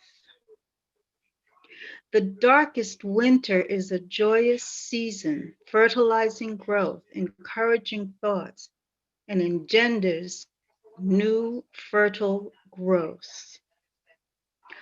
Dark means depth of color, not empty void. Like black isn't bad or evil, like all American cowboys depicted when the good guys wear white. Dark means depth, means rich, means full, volume, and luscious. The darkest winter is a respite from distraction. Don't dismiss yourself. Embrace yourself without a season dictating when you can. The darkest winter is in the mind, not a downer, not to be feared, not with a connotation of sadness or sorrowful or bland, but an anticipated awakening. It is the tabula rasa, the blackboard with white chalk I breathed in as a public school child. I can learn from a white eraser board with colored markers too. It is language that counts. So flow with the rich, dark matter of the mind, free from a different light, in the shadows, in the umber, in the coal becoming diamond, in the depths, hard pressed. You are the strongest gem. You are the diamond in the rough, rough. It is just more nature made faceting. Glitterful as in the first primordial dawn, and needing the darkest winter. Brilliantly, You shine in any and every season. Don't you recall? Reverberate, regain, and remember. The chill, the tingling of your darkest winter is not cold. It is the electricity of your energizing, of your coal to diamond, to the hardness, allowing the immortality and vitality of your spirit. Thank you. Unmute yourselves and give it up for Diane Ward. Wow. Gotta give some energy right there. Yeah. Good. I don't want any. I'm good. Diane Ward, I love having this woman on. Wait, I lost her on my screen. She is fantastic. The way I like to describe Diane is she is wisdom and youth, that perfect like balance, and I love it. Wisdom and youth. Diane, where can the people find you online? Right here, Monday night, right here, New Rican Cafe. Thank you, everybody. Thank you very, very much. You see, she's flirting with me. It's not me. She's flirting with me, right? You saw that, right? Right? I just said earlier, the way to flirt with me is to remind the people about this show. She's flirting with me, man. I see you, Diane. I love it. Thank you, Diane Ward. She is awesome. I love it. I love it. All right, next coming up. Oh, before we go to who's next coming up, I saw in the chat someone asked about is erotic poetry, raunchy poetry okay? It is totally okay if you want to bring that here. In fact, one of our mainstays withdrawn every now and then. He likes to be a wild card and does that. So we accept all types of poetry, freedom of speech. Of course, we're not going to have you coming in and talking bad about like someone specifically here, like within the community, stuff like that. You know, we're not going to try to start no uprising, at least not amongst ourselves and stuff like that. But freedom of speech, you know, and my thought is also that like, you know, you want to defeat bad thoughts, you put them up against good thoughts and good words. So, and we got a fantastic community and we're adults over here. So, you know, we got here because of the naughty. All right, let me move on. Ron Mark Thompson. He actually brought a bunch of people here to this open mic, including Diane Ward. Ron is in touch with a lot of the workshops that go on and open mics. He's a good dude to follow. Ron, how are you this evening? I'm doing okay, Advocate. Interesting hair covering you have. Looks cool. Not bad. And by the way, you were talking about name spelling. So my name is Ron Mark Thompson. Mark with a C, not with a K, and Thompson with no P. Advocate is one of the very few people who pays attention, and he's been spelling my name from the beginning correctly. It doesn't matter how many people I tell it's without a P. Everyone else always puts the P in. I don't know where it's coming from. You know, must be an American thing, you know. And on the note of America, I've been living in the Bronx for 25 years. I was not born here. So I'm going to put, you mentioned accent, so I'm going to put my Arnold Schwarzenegger accent on, even though he's from a neighboring country. He's not from the country where I am in, but he is from the one next to it. So I'm going to be like Diane. I did not perform last week. Diane and I, we actually watched last week, but we were hiding from our husband, you know, having a good time, and we watched all the performances. So my theme is Darkest Winter as well. And Scott Pleasant, it's so funny. So I finished this poem this morning, and I agree with you, Advocate. If there were no deadlines, I would never finish anything. So I need that pressure once in a while. So I finished the poem. But after Scott mentioned his poem and the virus and the vaccine and the concerns, I actually just a few minutes ago slightly changed one line to make it a little bit more acceptable. So here it goes. 2020 has felt to me like a winter way too long. It can't get any darker anymore. I hope I'm not wrong. All year long, this darkest season has been upon me. Pain, suffering, deaths, injustice. Can't you hear my plea? Clowns running the country from that big house, which used to be great. while serious local politicians are saving us in our own state. I have not touched for months my friends. Instead, they only see me through my computer lens. We are separated by our screen, all done to keep us healthy and clean. I have not given nor received a hug. Sorry, but I don't want to confront any bug. We greet each other from far away. This is our new game, our new play. My new besties are now Skype and Zoom. They are here in front of me in my room. Damn, if I had invested into their stocks, I would now be rich. It surely would have gotten me out of my poor ditch. So instead, I will continue in my home to hunker. It somewhat has become my virtual bunker. I will be here until the vaccine arrives, which, if we can trust it, should hopefully save our lives. In the meantime, outdoors, my face mask will protect. Sorry, the virus will not get my respect. I continue to cover and hide my mouth and nose. You will instead hear my silliness and see my smiles through my prose. We will get over this. Next year, the pandemic will be done. Then we can finally meet and have in-person fun. Trust me, eventually we will all be fine. I promise. We will get together and drink our wine. The end. Unmute yourselves and give a toast. Thank you, Ron Ron. Mark We're Thompson. for all this. Next year will be Great great. message, man. Great message. Nice in-person fun. Love it, love it. Ron Mark Thompson, such a joy to have him be part of the community. Ron, where can the people follow you online?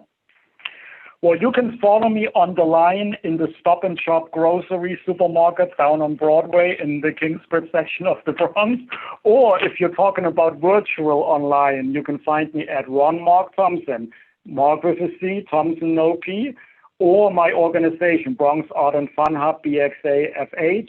I do have workshops coming up, including a Zoom stage play. If you saw Karen and me on Thanksgiving Day with Labua and Advocate, I performed a little play, little comedy in Zoom. We're going to do something similar. So keep following me, and I'll see you here Thursdays or Mondays. Thanks, Advocate. Appreciate it. And make sure you give Ron a follow. Thank you, Ron. Ron Mark Thompson. Yeah, I was muted there for a second. And the people, someone asked in the chat about how do they sign up. So 24 hours before the show, Sunday at 8 p.m. I know I'd been saying 9 p.m., but they informed me it's now 8 p.m. You can go to neweurekan.org. You click on full events calendar, and then you would click onto the date you want to sign up, get an artist RSVP, and that's how you sign up for the open mic. So next up is Assam Zane. Let me unmute Assam, and his daughter is coming from my job as well. Assam, long time no see. How you been? Yeah, I miss you guys, man, a lot. It's great to be back and see everybody. Yeah, you took a class. You took a class as well. I got caught up with a few things. I hear you. So, all right, I'm gonna mute myself. I'm gonna let you get into it. All right, I'm gonna do two short ones. This first one is by the man Miguel Algarin. It's probably his shortest poem, or at least it's one of the shortest ones I've come across, and one of my favorites. It's called "Always Throw the First Punch." My uncle insisted, strike the first punch. Put your enemy on the run. I always threw the first punch. I remember attack, attack, attack. Put the hurting on his limbs. I remember the night my uncle got angry because I said his wife thought his nuts were Christmas walnuts and that she cracked them every day of the year. His left arm twitched. I leapt at him and struck first. And then I'm just going to read you a short one of mine called Maintaining. After years of silence, we realize what is meant by works in progress, what it is to bear witness to a daily diaphanous crucifixion. As stressful blood against a vein, or one of the ways we're told to get sexy or our shit together, almost all of which have something to do with neutralizing the mouth. Some cockfight south of here, or the bull terrier's tactic of waiting low like a gator to its ground, locking up under the jugular, sick twist and vigor in the closest thing to an animal hope, victim to victor. You ask if I'm ready to die for a metaphor. Which one? My cousin burns half his face right off his skull, smoking cigarettes and huffing gas fumes on the roof. I push a baby stroller over the exposed roots of a red maple forest as you light the fire escape. I need more examples. Your eyes seem to say, the one in which irrespective love for yourself is greater than love of your casualties. Question whether it might not be enough to leave behind something simple, an intentional body, whether it's too late to collect what's collectible, what is sometimes soft, sometimes hard to the touch, what is at once all and all too much. You curl your hair behind your ear. You show me your growing stack of fiction, a mysticism rising from the cold spring. Thanks. Unmute yourselves and give some love to Isam. Very nice. Those were images. Thank you. Thank you, everyone. Really appreciate it. Isam Zane. Telling you, I feel like his poetry is to be read, man. I feel like there's something about it. It's just like you gotta sit down with this dude's poetry. Isam, I'm glad you've taken time off from class to join us. Where can we find you online? I'm on Twitter at IZINEH, and I'm on Instagram at ISSAM.ZINEH, first name, last name. Thank you, Isam. Make sure you put it into the chat as well. You know, all right. Us people, we like to copy and paste. We're lazy. All right. Next coming up is Greg Michaels. Now I didn't see a Greg Michaels here.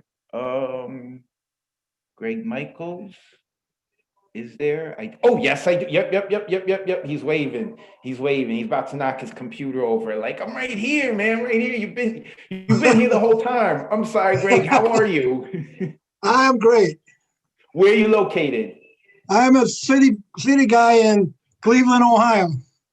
Oh, okay, Cleveland. That's what's up, man. That's what I know about. I only know about Cleveland because of sports. So now I'm gonna know about Cleveland because of you. Oh, but I am the urban cowboy poet.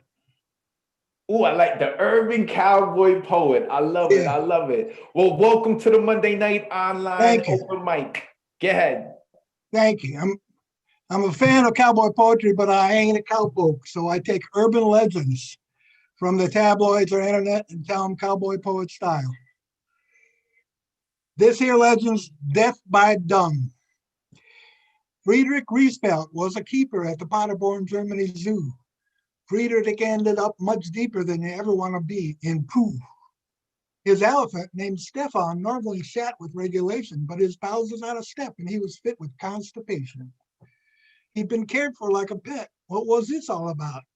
20 tons of food he ate. For days, nothing came out. He'd been exercised around his pen and fed a healthy diet. Were there anything to ease his pain, Friedman could try it. His animals were his concern. He'd stay all night and sit with a sickly looking pachyderm who couldn't give a shit. What an awesome task it was, uncork a beast that big. First try, a bushel basket full of berries, prunes, and figs. Some laxative will do you good. You like an old big fella.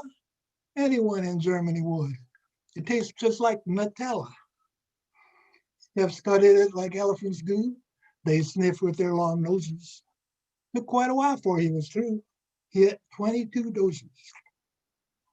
The final touch, an enema Fred made with olive oil. An extra virgin formula to make the bowels boil.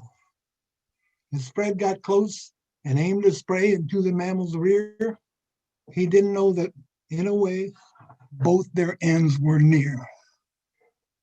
Now, Stefan, stop your grumbling. I'm your biggest fan. Steph's innards started rumbling. Then the shit hit the man. Fred dropped. Going just a boo-boo, the fall plug knocked it out. An amazing amount of doo-doo then proceeded to pour out. There were no animal nor human round when Fred fell in that trap. No hound came to rescue him in that there avalanche of crap. He wished he'd been curating for some much smaller species. He wouldn't be suffocating neither waterfall feces. Friedrich managed one last breath, his final respiration. Zoo vets diagnosed his death. The cause was defecation. One way or another, it became a worldwide scoop. German keeper smothered by 200 pounds of poop. Now, zoos are full of dirty jobs that someone's got to do. You're thinking that this story's odd, too crappy to be true. Well, you won't find a truer fact in that almanac on your shelf. A friend of my cousin Jack overheard it his own self. Thank you. Unmute yourself. Give it up for Greg Michael. Yikes.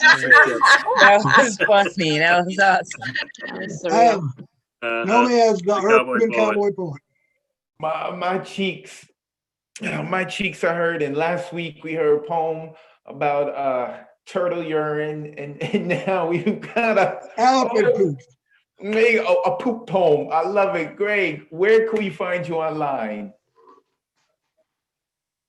Urban Cowboy Poetry on Facebook and YouTube. Urban Cowboy Poetry on Facebook and YouTube. Greg, Right. make sure that you please also put that in the chat. Like I said, people like to copy and paste. And About do not this don't be a question about- stranger. okay. Go ahead. Question about this theme night. Good thing I got here on no theme night because I do what I do. I don't work with props. What? No, it's okay. Even if you sign up, we encourage people, but it's not like this rule or you won't get banned.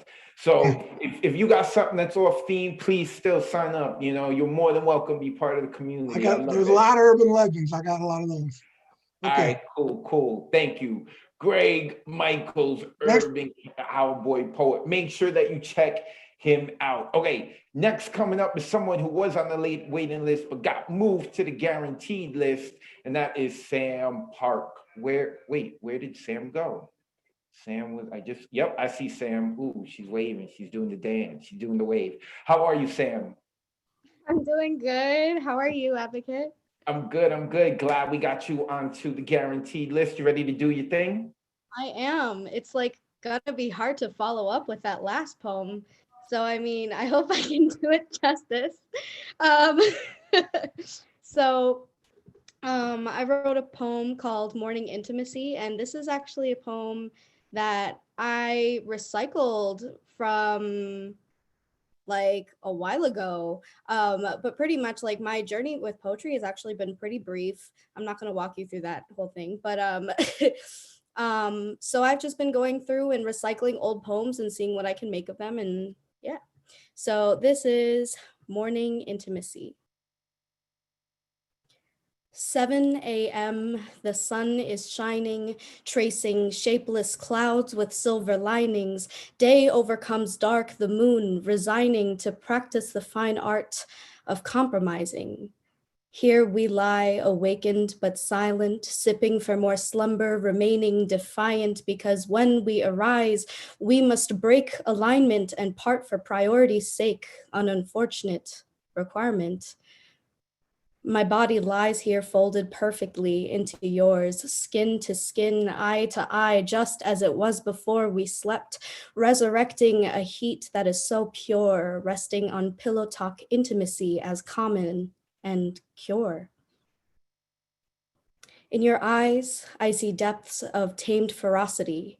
In mine, you see landmarks for my journeys of great animosity. In both eyes that yield warm flecks of kindled curiosity, reflect against each other, encapsulating the sun's luminosity.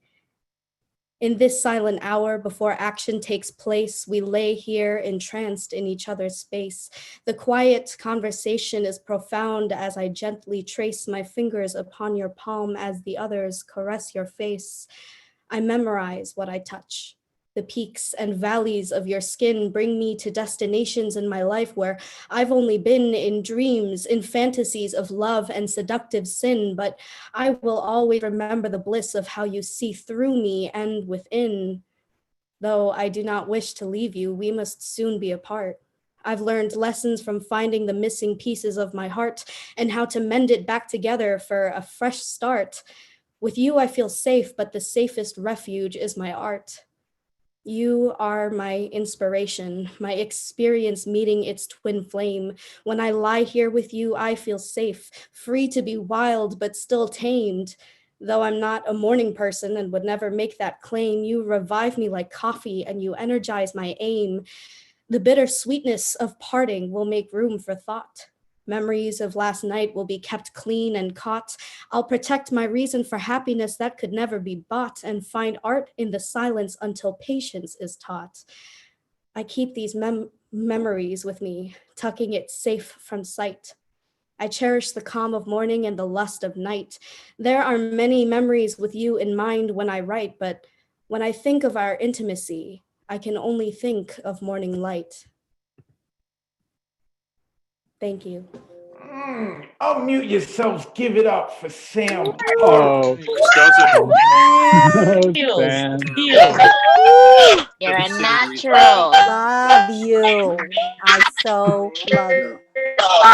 Sam lighting it up. There's something about Sam's poetry and her cadence that it's like controlled chaos. There's something chaotic there, but like she keeps it in line. I love it. Sam, where can we find you online? So y'all can find me on Instagram at Zaddy_beats. That's ZADDY_beats. I am a playlist curator and a poet, post both of that stuff up there. So it's gonna be pretty fun. But yeah, I'll put everything up in the chat. Thank you so much for being here tonight, everyone.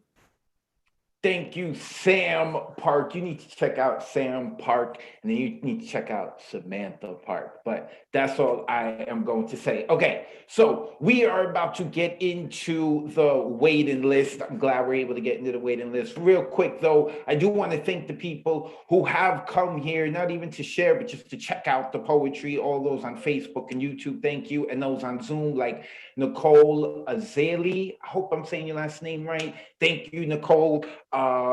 Who else? We got Jane Spoken Word. Jane tried to sign up. I don't know what happened. Hit up the cafe. We definitely want to hear from you again. Thomas Connor.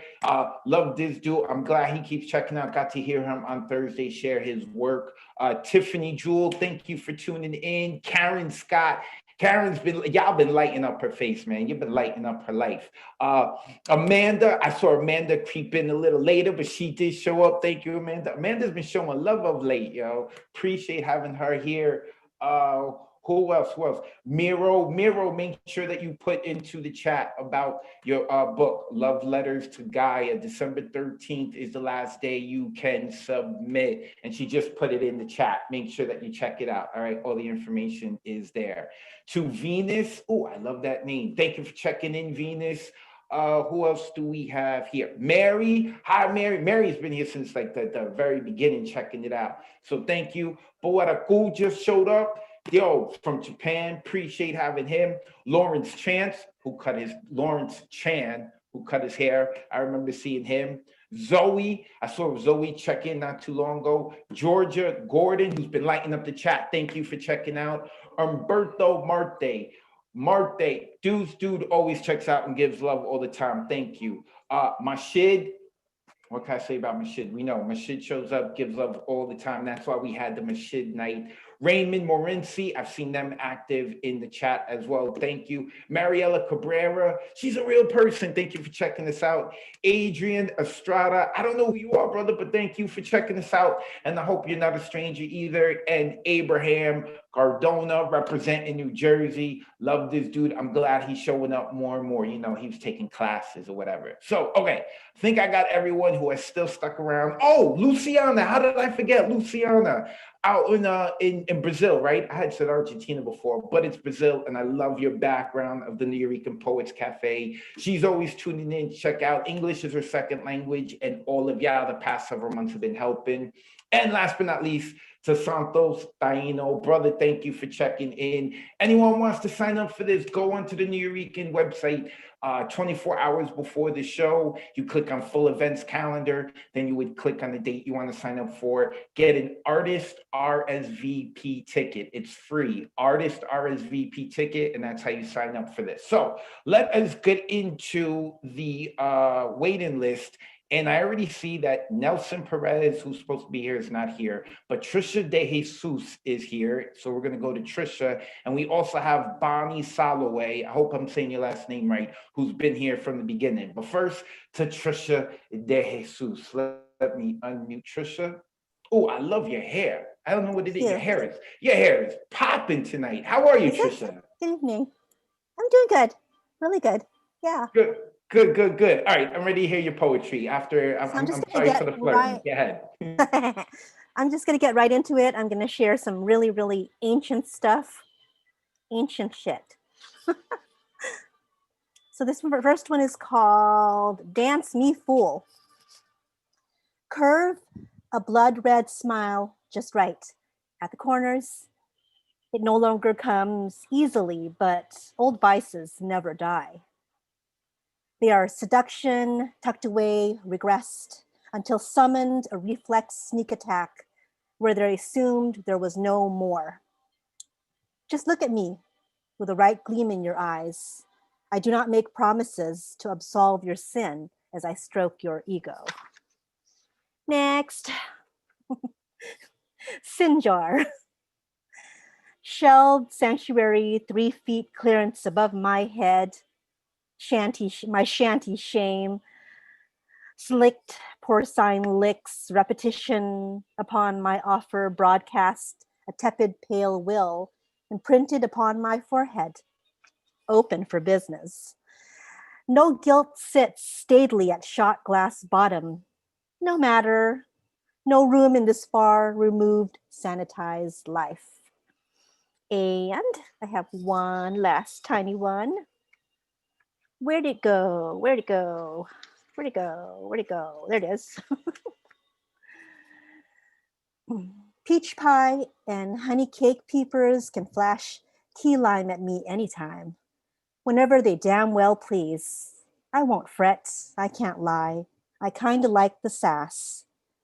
Teasing trickles like fire whiskey, droplets, straight up moonshine gumption. Sugar and sting, mix it up well. Baby girl, I'll come back for seconds and then some. Unmute yourselves and give some love. Thank you. Nicely done. I love You got it. I like that. Paul Skiff put in the chat, he said, oh my God, my mouth is watering. I love having Trisha De Jesus around. Trisha, where can the people find you online? On Instagram, Finn_Bell, PHYNNE_BELLE. Thank you, Trisha. Appreciate having you as always. Trisha De Jesus. Trisha, make sure you put that information into the chat. Trisha knows her poetry, all right? And I met Trisha like on here, but she was just an audience member. And she yelled out a poetic term, anafra. And I was like, oh, she knows poetry. I like her. So yeah, follow Trisha De Jesus. So Paul con queso is not here. I hope he's good. So that's why we're going to Bonnie Soloway, and I hope I'm saying her last name right. Oh, she's not, and she's saying yes. And she has been here from the very beginning and stuck around. I'm glad we got her on the waiting list. Bonnie, where are you located? Unfortunately, I live in Florida. I'm just saying that.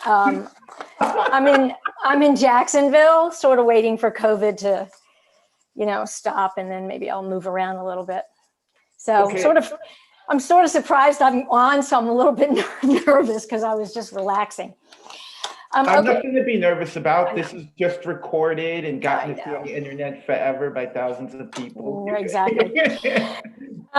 This is called Of Apples and Fury.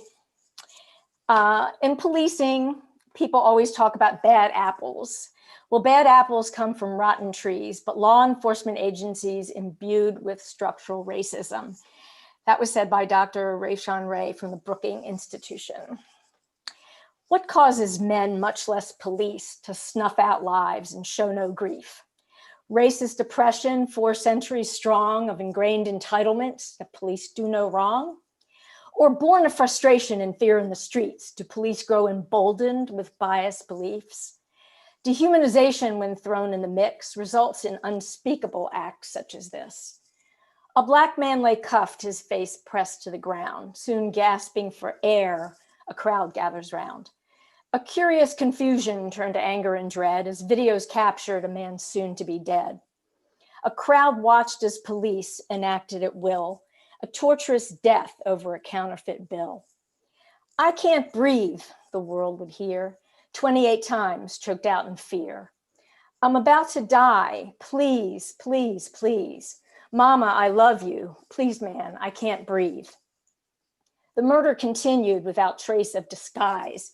For 8:46, we watched a man die. Hands in his pockets, eyes straight ahead, the cop wouldn't move, though George Floyd was quite dead. He kept right on kneeling on his prisoner of war like a proud trophy hunter posing with the day's score. What the hell kind of men dress up in their blues and treat people of color with their own set of rules? The kind whose right hand swears an oath to protect and uphold the laws that they now disrespect. The kind who receive a mere slap on the wrist, their record sealed tight, not a damn thing at risk. Just some bad apples hiding in with the rest, their ripening rot never getting addressed. Fertilized racism of stink and of hate slither through gardens like poisonous snakes, strangling justice and mercy, compassion and right, spreading hatred and fear, never paying the price. It starts at the top with police union chiefs protecting bad apples omnipotently, blocking all effort of needed reforms as injustice keeps garnering outrage and scorn. George Floyd's brutal death spawned disgust around the globe, protesters demanding bold actions take hold. The Black Lives Matter movement re-engaged with a force, allies here and abroad gave empowering support. To ensure that this slaying will not be in vain, Black, brown, and white hands have joined forces for change. United in purpose, resolved in their choice, there's new strength in their numbers and power in their voice. They'll root out the stink from the fish head on down until racial injustice no longer abounds. New lands must be seeded with equality and rights, where fairness reigns down as the mantra each night. Our grounds will stay fertile, void of prejudice or vice, because worm-filled bad apples make compost real nice. Unmute yourself and give some Oh, love to Bonnie yeah. Soloway. I like that. Yes, Bonnie for president. I agree with that. The energy is crazy. You heard that? The energy is crazy. The audience loves it. The people in the chat are telling you you have to return now, Bonnie. Bonnie, where can we find you online? So just be Soloway. I'm all over social media. I'm a former TV career, so I've really just started seriously writing, and I was trying to get published in journals. So I haven't really published anything online, but follow me anyway under B Soloway. Thank you, Bonnie. Appreciate you. Thank you Your so voice. much. It's Please an honor to be here. Do not be a stranger, okay? We accept people from Florida. We are open-minded, okay? Thank you. Bonnie Soloway. Also, Bonnie, put that information in the chat so people can copy and paste. Next up is Nick Paleologos and his weird hat, and somehow his Giants are going to be in the playoffs and my Bears aren't. I don't know how it happened just a month and a half ago, but whatever. We're here for poetry. Nick, how are you this evening? I'm stunned at the fact they did win, and yes, that is true. But this is a Gengar right here. This is a Pokemon. My brother gave this to me as a gift, so like I've performed with this one before, and when the Poets Cafe does open back up, I am going to perform in this hat. Mark my word. Nice, Now nice. it's recorded. It's recorded, so I have to perform in this hat. Yeah, I only get have- into it. Right on. I only got one piece. It's a new one right here. It's called You're Gonna Need a Napkin for this one. I love me some chicken parm. Make sure the breaded chicken is not too crispy. Fried enough where you get a good crunch when you bite into it. Sauce just warm enough and not too chunky, but doesn't ooze off the bread. Mozzarella, stretchy and does not slide off the breaded bird. The bread, Italian, toasted but not burnt. When you sink your teeth into that first bite, it's warm and doesn't burn your gums. And when you're finished, you're not bloated because who really wants that? I don't. Now that your mouth is watery and your stomach savoring the imagery, you know what would go great to wash it down with? A glass of non-carbonated gratitude with 2 fruits in the glass called politeness and kindness. Be nice to each other. Life is too short, like how we rush through our meals. And this poem. In peace. Unmute yourselves and give it up for Nick Paleologo. That just made me want chicken. Nick Paleologo. Oh, I'm hearing that echo again. Also, I can't believe it. I don't think I mentioned Lynn Lane. Lynn Lane is an awesome individual who's always checking us out every week. You need to check him out on Instagram, Lynn Lane Photography. This dude is awesome. And he shared a poem with us like 2-3 weeks ago. It was heart-wrenching, and I loved it. Love when poets do that. And I also love when poets make our audience hungry and smile. Nick, where can the people find you online, brother? You could find me at The Real Nick P on Instagram. That's TheRealNickP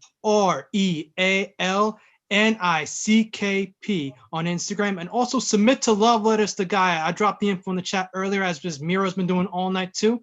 We'd love to see more submissions. You guys got till Sunday, man. Get it in when you can. Thank you, Advocate. Thank you, everyone. Let's continue this awesome night. Thank you, Nick Paleologos.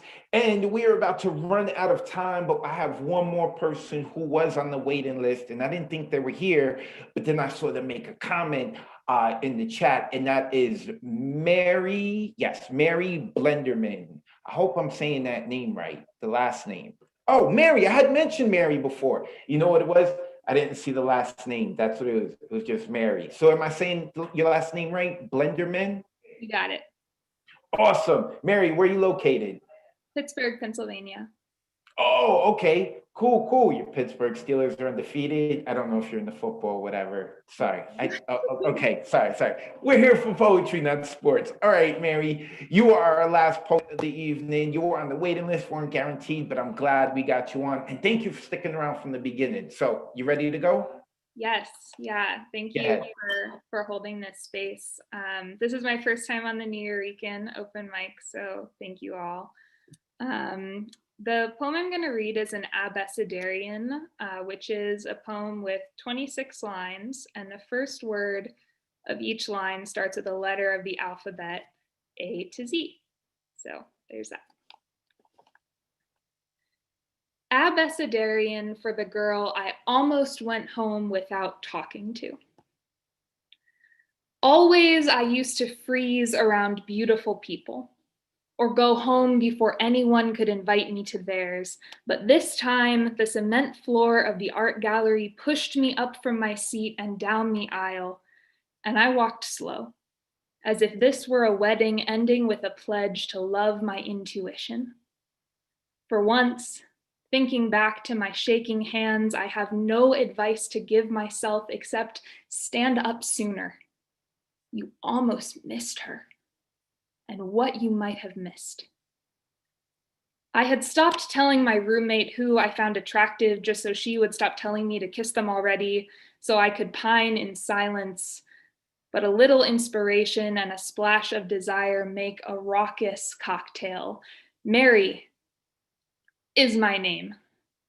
I haltingly explained, never dreaming she already remembered me. An opus is a masterpiece you write once in your life. Probably this was mine. As I gathered my hands and quietly told her how she gave me breath, right? Isn't that what inspired means? She was stunning up close. All coffee skin and halo hair and tantalizing eyes.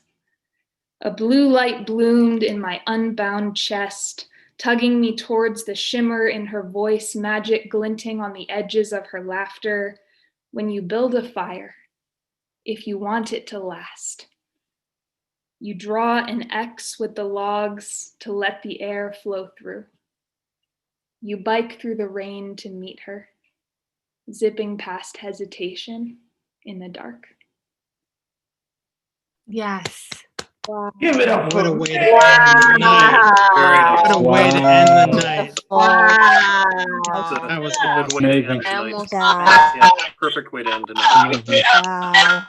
Wow. Poet, that was amazing. And the pacing and the word choice and all of it. And like, oh, it gave me energy. And shout out to your shirt that looks like the universe from the start. I'm just loving it. I love the whole vibe. Mary, where can the people find you online? I am not so much online, so you can find me hopefully here next week, a little earlier in the lineup. I'm gonna get on it, or on the Pittsburgh Poetry Collective open mics. There's also a Black-owned art gallery in downtown Pittsburgh that could really use some love, so I'll put that information in the chat. But yeah, thank you so much for having this space and for listening. Thank you, Mary. Appreciate you. Mary Blenderman, you saw it. Mary was flirting with me, right? You saw that, right? Mary was flirting with me, talking about like, yo, you could find me here every Monday at 8 p.m. Eastern, the Monday night online open mic. This has been such a wonderful evening. Thank you to everyone who's in the audience. I made sure to we mentioned everyone. Thank you to all the poets who signed up, to all the new voices that came about, well, new to us at least. Thank you so much for adding energy. I hope that you are not a stranger. There are so many more people to our family that even weren't here tonight. It's a great community. Make sure that you connect with everyone. And a special thank you to everyone who mentioned about Miguel Agrin once more. One of our original founders of the New Rican Poets Cafe passed away last month, Miguel Agrin. And I want us to start celebrating because that's how he was. And I feel like today it was really about that. So next week, the theme is, I forgot what the theme was for next week. A new language. That's what it is. A new language. Luciana said she signed up for next week. So I'm going to hold her to that.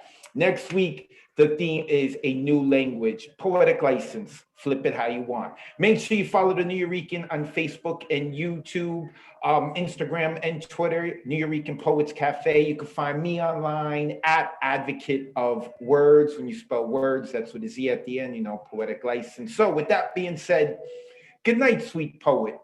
Thank you for sharing what you've written. Good night, sweet poet. Thank you for taking the time to listen. Good night, sweet poet. May your dreams be as imaginative as tonight's poems. Good night, sweet poet. Thank you for inviting the spirit of Miguel Agrin into your home. This has been the Monday Night Online Open Mic presented by the New Rican Poets Cafe, and I have been your host for the evening. My name is Advocate of Words. Hope to see y'all next week. Also, Thursday, we got our next open mic hosted by La Bruja on Thursday. All right.